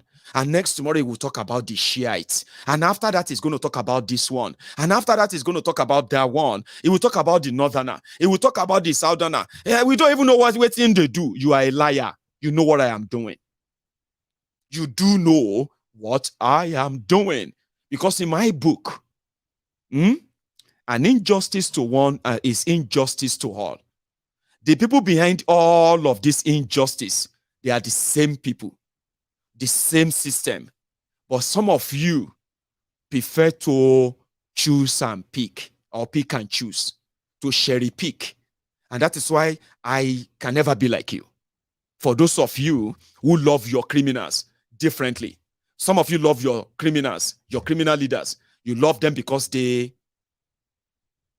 are from your tribe. Because they are worshiping the same religion with you. And every other nonsense reason why you will defend your own criminal. But guess what? Injustice doesn't know anyone. Whether you are APC, PDP, whether you are not even you are in Nigeria or you're not in Nigeria, whether you are a Christian or a Muslim, it doesn't matter who you are. The injustice that we call the institutional injustice is not limited to those who don't like the government. That's where you should understand why you should never support bad governance because you want to punish people, or you should be cherry picking on what and what, on who and who deserves justice or who doesn't deserve the justice, because one day it will be your turn. And guess what? Like you do say, it's not your business if they are not Yoruba. It's not your business if they are not Igbo. It's not your business if they are not, you know what I mean? If they are not Christians or if they are not Muslims. But based on those who know what injustice can do to people, it can be your turn tomorrow. Even if you shout, Sai Baba, Sai Baba, Sai Barbarian 1 million times, you will still collect them. And that is why what APC taught you, the inhumanity that APC gave you, the one that make you feel like you have somebody to impress, you have somebody to convince, and you have somebody to banter, to troll, without paying attention to the consequences, the danger that lurks around you until you become one. It can happen anywhere. A lot of people who knows better, right? They know that as a Nigerian, you are in Nigeria, you know, get right. Outside Nigeria, the only right you have is the right given to you by your hosts. There's something happened to you outside Nigeria, and you want to tell them that I am a Nigerian, I am a Nigerian. Baba, you will not do that. You won't try that. Because of what they have made of Nigeria. This is not your making. So if you are caught in Sudan, the best advice they have given to people right now is that please remain indoor. Now, this is not a banter. This is not a joke. I know some of you watches me from Sudan as well, all over Africa. I do know you. Some of you have families. Your families may not be watching me, but some of you have families who are also in Sudan.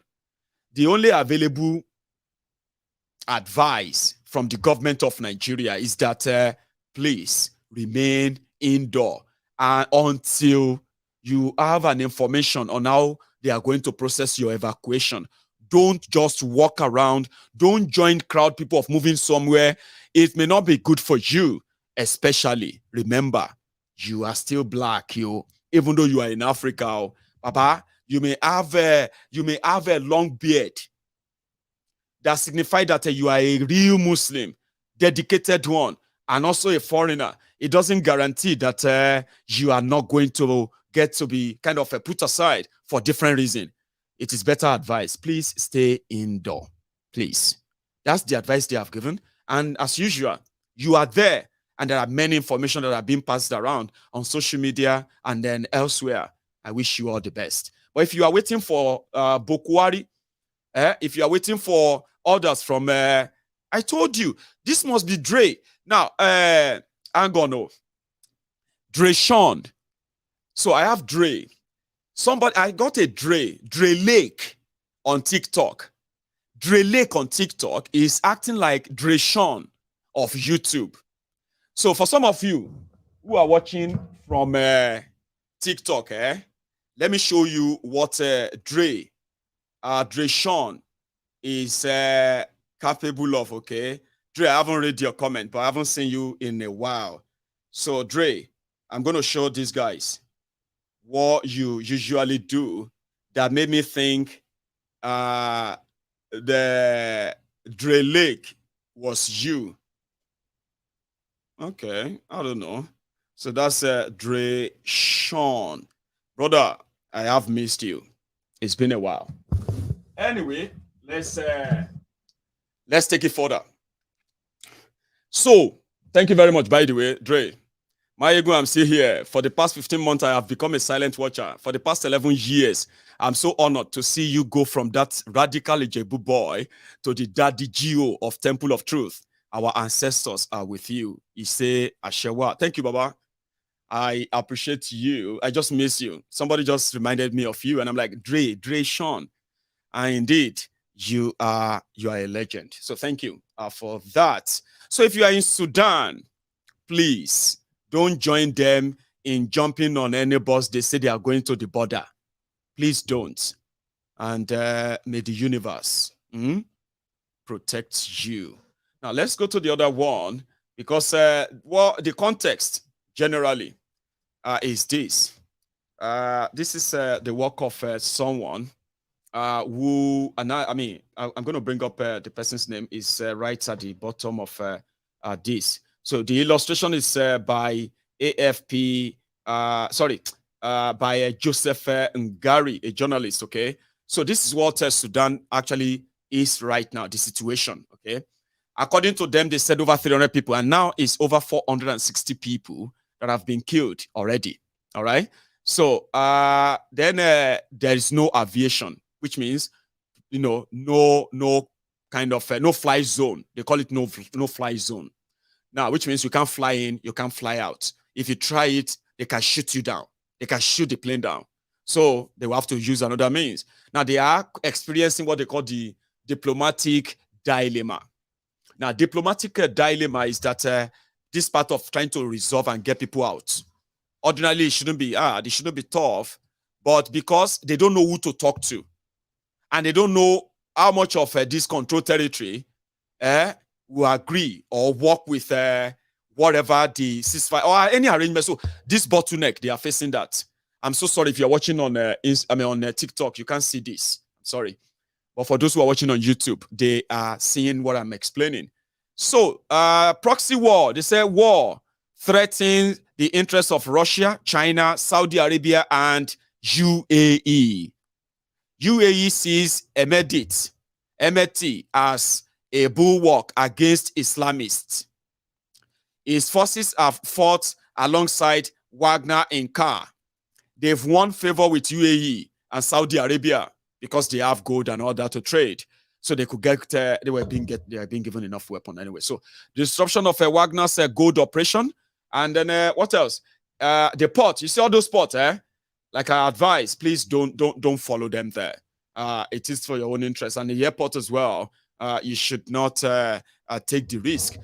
Every other information that you probably would need, I bet they are much available out there. I wish you all the best. But if it's Nigeria, because I can see some northerners as well who are currently so angry, so mad, but they couldn't say that to Buhari.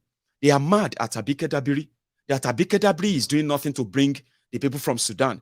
Abike Dabiri, Bawo, where's your president?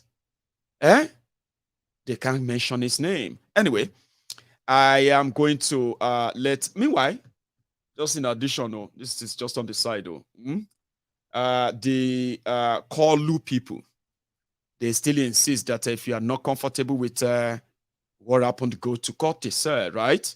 Now, here is something, a report from Southern Kaduna that you should probably see. As far as we know, we are not fighting anybody. We are being attacked by people who the government has refused to identify.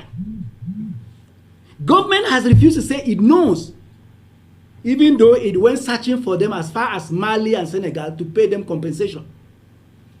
Government knows them. Bring them, let us sit down and discuss and dialogue. But they will not. And they are accusing us of refusing to dialogue. Calling on the international community to step in, whether it is ECOWAS, the UN, Amnesty International. Of course, that is what we are saying. In particular, we have lost faith in the Nigerian leadership and the current political arrangement that we have. Because the truth must be told. It is possible that you can change personnel, but if you don't change the operating environment, you are not likely going to get better results. You have countries that do not command the kind of human resources we have, and they are doing much better, even with less resources. So what is really wrong with us? Anyway, let me take this off my space so that it doesn't cover my camera. Kind of, because that's the main thing. So here is another one. Okay, I mean, I've actually shared that, and I don't think we should actually dwell much on that. I would take calls, and I think I have an hour, 20 minutes to go. But what we're going to do is this. I'm going to go make myself another cup of tea. Now, when I get back, I will start taking calls. And this is going to be for those who actually have the number. Okay? I'll start taking calls, and then we can call it a night. So don't go anywhere. Meanwhile, before you go and make yourself a cup of tea as well, or relax, if you haven't liked the broadcast, please do. If you haven't shared it, please. If you haven't subscribed to my channel, if you haven't followed me on TikTok, go and do that. If you haven't done any of those, right, let's use this break to do that. And I will be back in 3 minutes.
Continue. 70 years old man.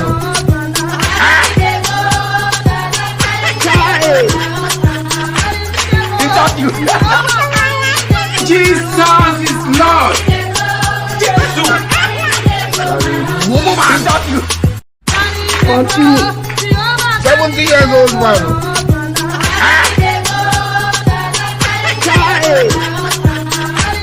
He thought.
Hello there.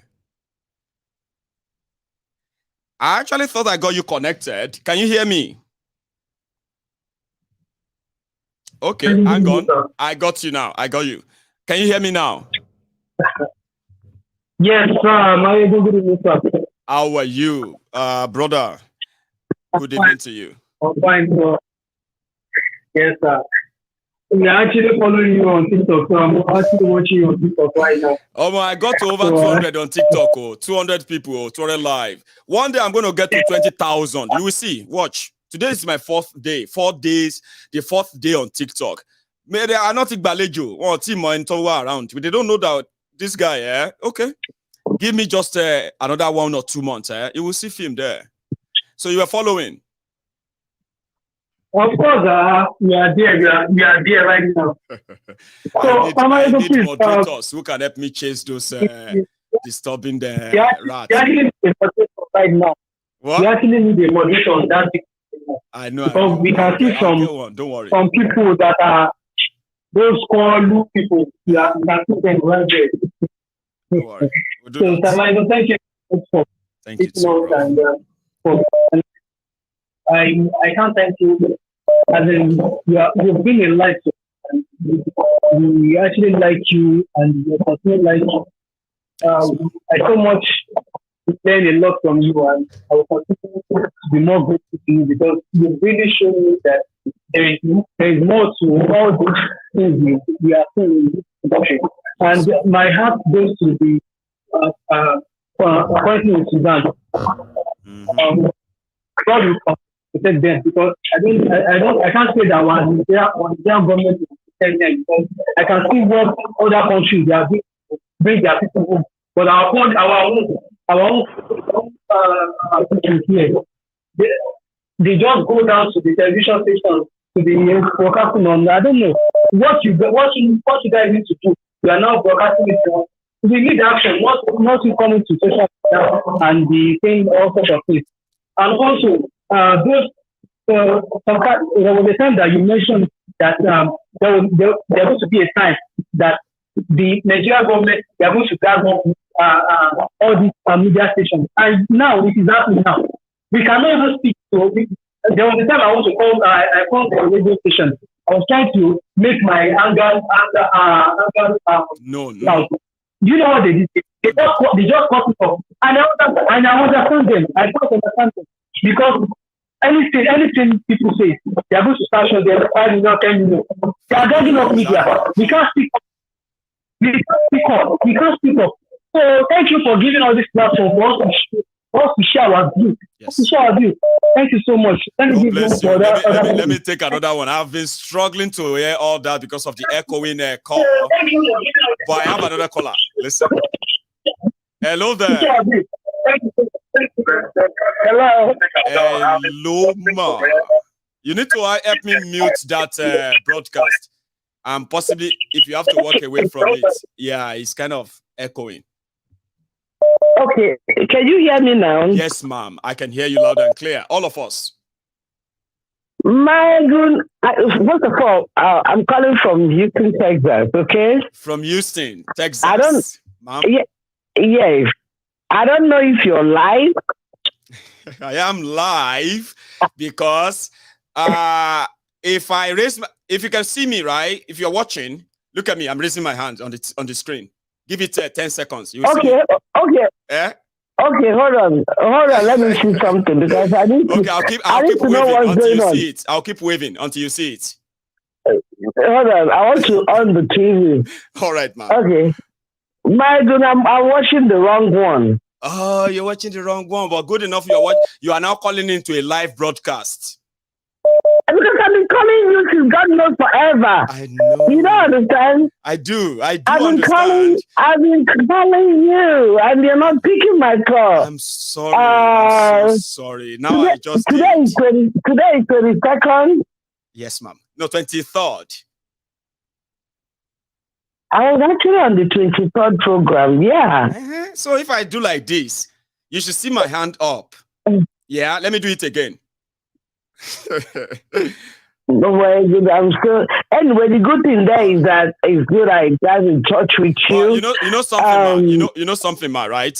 If the date says 23rd of April, okay, you might be a little bit behind. Tell somebody to actually put it up to date there. Like you will see, if it's 23rd, You are watching me live, man. You are indeed. You may be a little bit behind, or you can move this cursor forward. Okay, because of the time you joined. Difference. All right. Oh yeah, because of the time. Okay, can you do me a favor? I know it's too much to ask, but I would like you to, can you tell me when you're going live so I can join you, because I've been really following you. You're doing great. Yes, ma. Let's do it this way. You're speaking. Yeah, let's do it this way, ma. Yeah. What time is it right now in Houston? Okay, this is exactly 3. Okay, just say 4 o'clock. Well, it is like a 3:59, is it? Yeah, yes, 3:59, yes. It is 9:59, almost 10 p.m. in the UK here.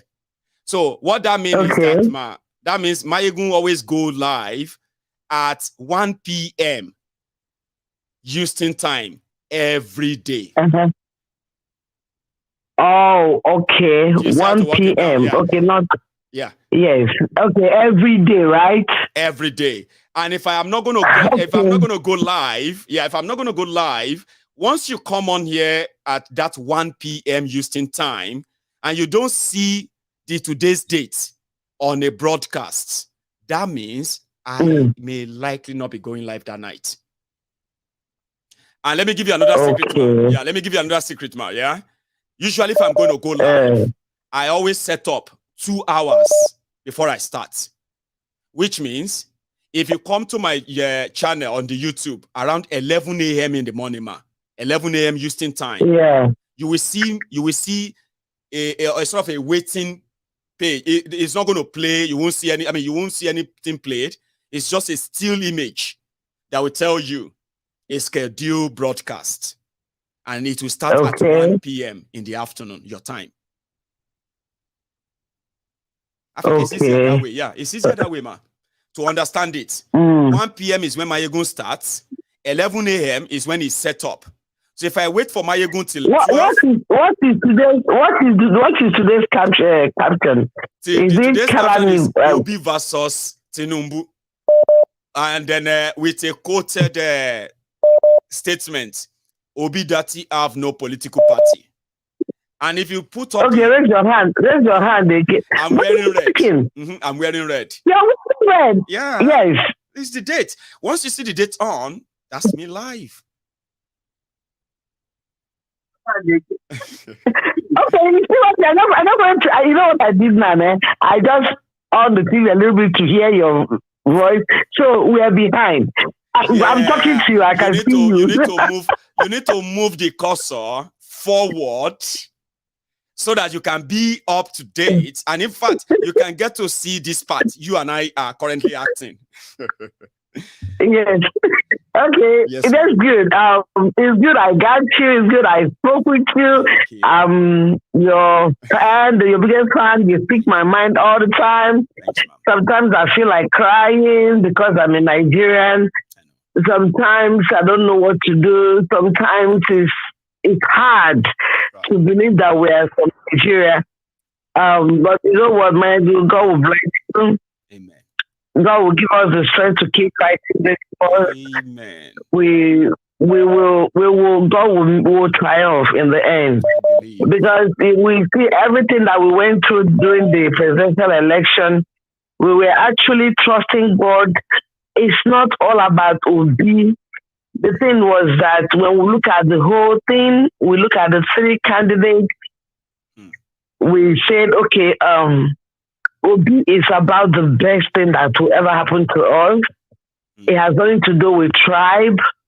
I've been opportunity to be in the north, spent couple like 2 years in the north. Right.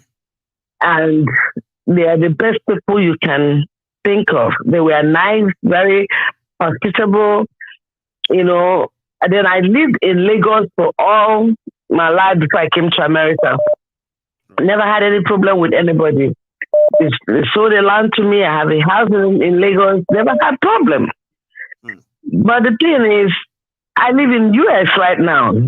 I live in Richmond, but after Richmond is Sudan. That's where my former governor owns property. Now there are other people that work under the governors of states that owns various properties here. I can tell you where they all have houses. Here in Houston. They love Houston. Those Nigerians, they love Houston. The weather. And because of the weather, yes, they buy properties here. And you know what it is to buy properties? And then because you keep on paying taxes. And these people, they will leave Nigeria. They will come to a ready-made country. And honestly, it's not because I live here. I suffer too. I suffer in another man's country to make money to send home. Because every time I keep sending money to Nigeria, let me say, since I set my foot in this country, I keep sending money. There's no week I don't send money home. God is my witness. There is no week. It's not because I'm doing it because I'm in America. It's what I've been doing before I came to America. Because those problems were there. They were there. They were there before I ever left the country. People will go to school, they will not have good job. But if you go to school here, by the time you're coming out, they're already calling you for jobs. Now, human beings set them, not the animal. No be spiritual. We do tell them, it is not like Eldorado. It's not paradise. So just sensible people. It's not paradise. We can human beings make them. Yes, why can't we do our own like that? One governor. I don't want to mention his name, but I go mention. I want to invest. I go mention. He gets that they live very far away from here. If they come there, you know they get security. They sleep for that has no security. Imagine. They are protected by you know the shame. You know the shame that some people don't kind of understand in some extent is that this guy pay so much to buy those properties abroad. They don't live in them, but they still have to pay taxes on them every year from the money they are. From the money they are actually looting from Nigeria. Exactly. And the government of America and Europe, they hide that they're not protecting them. They don't and bill for what do you call it to Nigeria? Or talk less of a guest house in Nigeria. Even though they are the rich people, they have the money. Individually, they could own properties in Nigeria. And if they have to be like Nigerians, they could use American money to buy paradise in Nigeria. But no be them. Now us, they take our property. You know the annoying thing? The annoying thing is this. How can you become a governor of a state? After 8 years, you go to Senate. Go Senate. A Senate president. So go stay for the rest of your life. And be stealing more and more. I wish that people would have just... Mind, you know something? There is poverty. There is also poverty of the mind. Because if not, what do somebody want to do? What do you really want to do with 10 billion naira that you only just want to use to live life, where you can use similar money to create jobs by starting businesses that pay taxes to government, create jobs that are people that also pay taxes to government, something that allows the money they are stealing to circulate in the system. But no, you just take the money out. Okay, listen to this now. Let me shock you. Shock me, ma. Do you know that recently, America just suddenly realized that the chief judge of the federation, right, was taking vacation with one of the richest men in America. Right. Taking that he was collecting gifts, they were going on vacation and this and that. Can you imagine that? The reason they are raising that kind of alarm is because of corruption. That's right. Because if I collect money from you, I'm not going to get them out. No. So don't say you they do bad. No, you can't. You're not going to get them out. So then they are trying to, so they are going to make him step down, and they're going to know how they've been romancing each other for a long time. But like 2 weeks ago, some couple of weeks ago, there was something that came up on the internet that went viral, that our one team justice went to London. Tinubu in London, or Tinubu's people in London, of course. You see, and nobody is saying anything about it. Video, we saw photo. You see, all this nonsense that they are doing, America, they don't do as things. They consider there is no gain. So their founding fathers don't decide that they have to make things right. If you see the kind of money that the rich people, where is Abiola today with all the money? Where is Abacha with all the money? Can't you just use because of these people, their influences and do things right? Amen. No, I'll say amen. Our children will go to good school, and then the people that graduate to get a job, not Amado rice, ewa, cassava gari, ewa, It's like you are in on it, man. Let me take another one. It's such a pleasure speaking to you. I'll say. I mean, okay, we'll keep in touch. Remember the tips, Mal. Remember next time, okay? The time that Mayegun comes live, 1 o'clock. 1 o'clock. But I would have set up by 11 a.m. Okay. Thank you, Mayegun. God bless you, man. You have a good one, okay? Bless you, bye-bye. So I'll take another one. If you are still watching me on Facebook or YouTube, I would be glad if you can just drop your offering. Like the broadcast, still share it. But I have somebody on. Hello there. Yeah. Ministero. Greetings from Torino. Ministero. Calling from Torino. Yeah. No, you are the Ministero. Oh, I'm the Ministero. And you are calling from Torino. Yeah, I'm calling from Torino, yeah. What is on the roll, my mano? Yeah. So, I want to say this because this afternoon, even if you come online, you sneeze. So just count me among the people that's going to watch it. So anything you do, anything you do, I'm online with you. One day snow. Yeah. Still there. Say, Mayegun, your head well. Yeah. If I don't go hear you, Mayegun, your head no. Yeah. Well. Second, no on that neck. I love you, brother. I love you. Thank you so much for that. Yeah. We all love you too. I know. So I want to drop this in the round. Please, sir. You know, this afternoon you said before the South Sudan and Sudan, before they divide. So the Sudanese people, they were thinking that it is South Sudan that was their problem. That's right. That is what he said this afternoon. Mm-hmm. And I noticed that when they say dog, not the chop dog. Now when both full everywhere, now that they say that. But if both don't finish, dog they go they chop dog. You understand? In 2013, when I was in Libya, they arrested me. They arrested one guy from South Sudan. Yeah. They arrested the guy. And the guy, what was the guy offense? I came to meet the guy in the prison. The guy was there.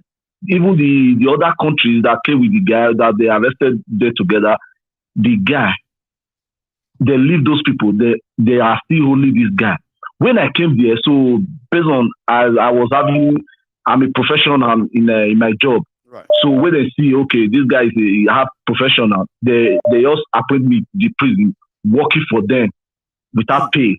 So the guy was there, and the guy was begging me that, now, you have level in this place. Please help me out. So I called the guy, what's your problem? He said he doesn't know. They are not even telling him anything. They said they are going to kill him. Then, on a very good day, I met with one Arab soldier. I said, this guy working with me, he has been here for so long. Look at him, he's lame. He didn't want him to die here. So without annoyance, the soldier man took me and to where the guy are. He said, do you know why they are holding him? I said, why? He said, this guy, they are going to kill him here. He said, because this guy is a Christian, they are causing problem in South Sudan. Because of them, they divided South Sudan. For that sole reason, the guy is going to die in that prison. That is just, you understand? That is just the guy offense. He's a Christian. So I spent from South Sudan. Yeah, he's a Christian. He's from South Sudan. Yeah, from Sudan. You understand? That was just the guy problem. And they said the guy is going to die there. So I spent like 4 months with them. before I finally found my way out. You understand? So exactly the same thing that is happening in Nigeria. If you talk to somebody, they will say Igbo people are the problem of Nigeria. Those people are the problem of Nigeria. Those people are the problem of Nigeria. If Nigeria divide, the real problem of Nigeria will appear just the way the South Sudan is. Thank you. That's my point. Bless you, my brother. See, I like that, and I love the fact that you can easily relate. You know what's going on in Sudan, and then what is going on in Nigeria, where people will tell you something is impossible, but when they finally happen, they will say, "Ah, God, why? God, why? Why did you let this happen?" Anyway, we are all in on it. So, meanwhile, again, I have almost 3,000 of us on YouTube, by the way. That's regular. And I appreciate every one of you. Dreshawn, I still remember that your surprise that you pulled up your sleeves. You have a lot of them. And I respect you for that, Baba. Thank you very much for that compliment as well. And to my own Dre Lake on TikTok, thank you. And to every one of you who has who kind of turned up tonight as well, I want to say thank you. I'm not leaving you. So don't worry. I'm not leaving you yet. I'm gonna try and take maybe 1 or 2 more calls, and then we'll call it a night. Yeah, but I am going to take a short break with this. And we are competing with armed robbers and the bandits to recruit from the youths who are unemployed. 33% unemployed.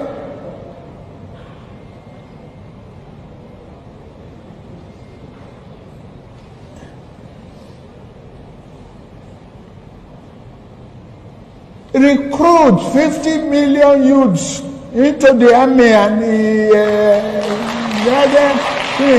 take away from their recruitment source.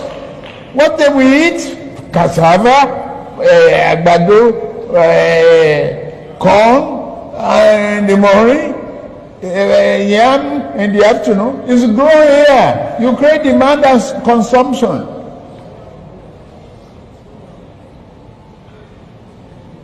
For over 5 million army of boot camps, we create our food. Abi, that's money for the farmers. That's consumption for the soldiers and skill development. Don't call them illiterate. Don't talk about illiteracy. Anybody who can own gun, who can handle gun, who can cock gun and clean the chamber and cock and shoot is technically competent to repair a tractor in the farm. Olu, I have a caller, by the way. Hello there. Hello, my good general. Hello, sir. Is that Prince Jejeman? Yes, this is Prince Jejeman representing IPOB for life. Prince Jejeman. Okay. How are you doing, Baba? Baba, I'm always fine. Are you? Well, I don't go cause trouble for TikTok. They talk say they go deal with this one. Which one be this? I say myself, I know bad. We all day here. But apart from that, I feel like I'm all right. Like Baba, nothing do you. We open Temple of Truth for TikTok. Some people won't talk say their head one day the road. Baba, who won't put head for where trailer they waka come now? People don't know us if they make that noise, but we'll make a difference on that place. Just give me a few months. You go hear them. Baba, truth will always prevail. That's right. Okay? Truth will always prevail. You know, Nnamdi Kanu told them. He is going to destroy the zoo with truth, just only truth. Okay? That's right. They are buying Tucano jets. They are buying a mod car. Why the people are hungry? People are dying of hunger. A hungry man is an angry man. You can never stop insecurity with your Tucano jet. with your armored car when everybody is hungry, when people are dying in misery. You can never stop it. The soldiers are hungry, the police are hungry, the DSS are hungry, everybody is angry. The Nigeria is living like an animal. Everybody is living like an animal. It's a jungle. Anything goes. Anything goes. You see, my good general. Yes, sir. H.E. Samuel that spoke on your parliament the other day. Yeah, and Excellency. Yes. Him and the second to the last speaker, Mr. Joe Okonkwo. Yes, Okonkwo. Yes, they spoke boldly like the Biafrans. Okay? The Biafrans will tell you the truth and they will speak boldly. That is the difference. Okay? Right. It does not matter because the worst thing that can happen to you in life is to be a slave. In your own house, in your own nation. Okay? Because how can they come, all these terrorists, herdsmen that are ruining the life of everybody in Nigeria? The Yakubu Mumu do not care how many people that is going to die because of the consequence of what he is doing to 250 million people in Nigeria. Mayegu, I'm telling you, you see what is happening in Sudan, in Somalia, Nnamdi Kanu said is a shy play. Okay? Buhari wants to run away because he's an imposter. He has told you that if you go to Daura, it is too hot, he will run to Niger. Which other president in Nigeria who stepped down and is not in Nigeria? He is looking for a way to escape because he's an imposter. They have used nepotism to hold down everybody in Nigeria so that nobody will know this top secret. That's why they kidnap Nnamdi Kanu. We are Biafrans. We stay the way it is. We don't care. We have told them they will continue to kidnap until kidnapping will start to kidnap them. Yeah. My good general. Yes, sir. With Nigerian life, the destiny of Nigerian people are at stake at this moment. How on earth will someone go abroad and they will ask you who is their president and you will say is a drug dealer?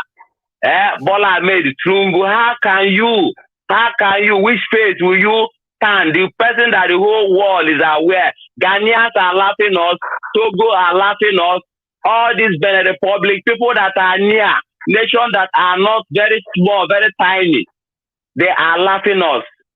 And we call ourselves giants. We have been deceiving ourselves for so long, calling ourselves giant ants, giant of Africa. My good general. Yes, sir. I respect you. You see, Tukano Mike is doing a wonderful job. Well, you are going everywhere. You are in the sky. You are in Jupiter.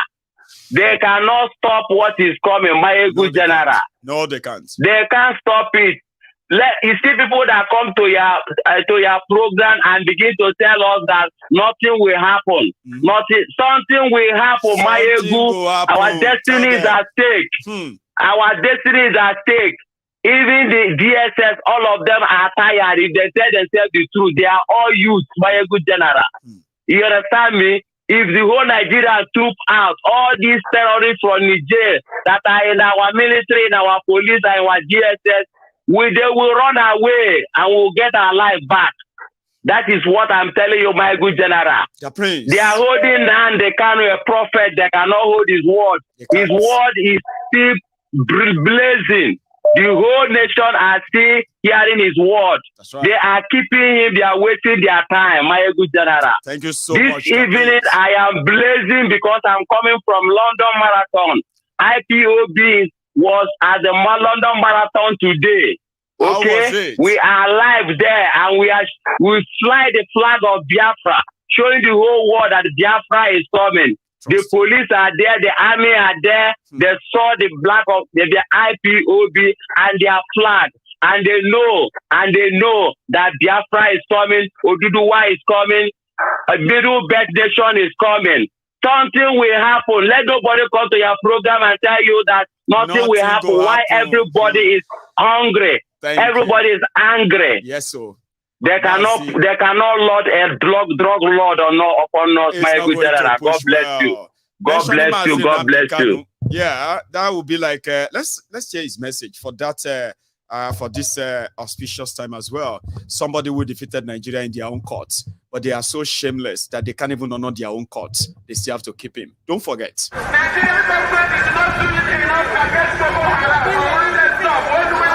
My name is Nnamdi, and the reason why we're here today is to protest the killing of innocent women and children, and men for that matter, all over Nigeria, especially in the northern part of Nigeria. We are not happy, we are not pleased with what is happening, and that is why we're here today. As you can see, there are a lot of Nigerians who are protesting about the killing of families, people who are determined to tear the country apart violently, and it is not something that we support. It is not something that we would like to see continue, and we are here today to send a clear message to the Nigerian government through the High Commissioner that what is happening in the country is unacceptable, and we cannot accept it. If that continues, it will lead to the violent disintegration of the country. There will be no more Nigeria for anyone to go to. There will be no Nigeria for anyone to refer to. In fact, what is happening in Somalia today will be like a tea party. So we cannot allow this nonsense to continue. Something has to be done, and the consequences of the actions of terrorism in Nigeria must be driven home to the people, so that even the terrorists themselves will be able to understand that there is no mileage in where they're going. The only thing they can accomplish is the breakup of Nigeria. If they think that they can cower people, if they think they can force people to be coerced into a religion which is not theirs, then they are clearly mistaken. We are asking for peace. We are asking for people to get together. We are asking for everybody who loves Nigeria, who is associated with that country, to please prevail upon terrorism in Nigeria so we can bring it to an end.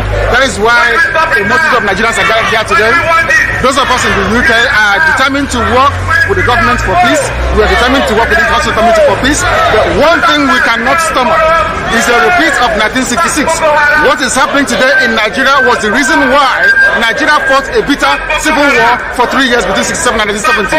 If this continues... Hello there. Hello, my good Baba. Yima. Gudu. Brother. Baba. No way. Hello. How you be? I did, my brother. I did. Sorry, I just want to respond to this super chat and the message there in. Yes, sorry. Sorry. So, nobody, thanks so much for that message. For those who know, nobody is actually somebody. Now, nobody is dropping this message on our screen, which is so true.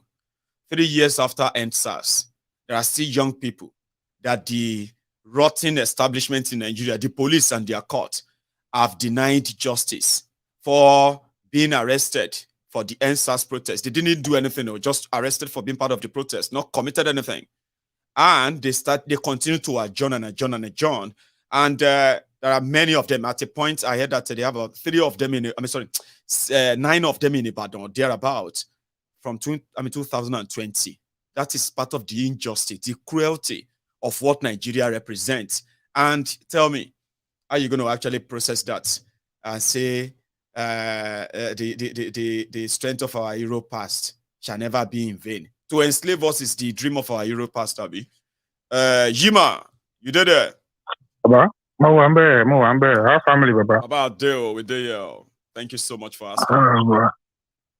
But I hear say Buhari they plea for forgiveness. Say he's human. Buhari can go F himself after kidnapping an innocent man. That your own court has said that the man he should be set free. You put him in jail, and you're now coming on air to ask for forgiveness. Who won't forgive you? After supervising hundreds of thousands of killings in Benue, in Katsina, his own state, in Kaduna, southern Kaduna, in Niger State, let's not even go to the southeast. In Oyo, in Akure, all these things happen on this man's watch.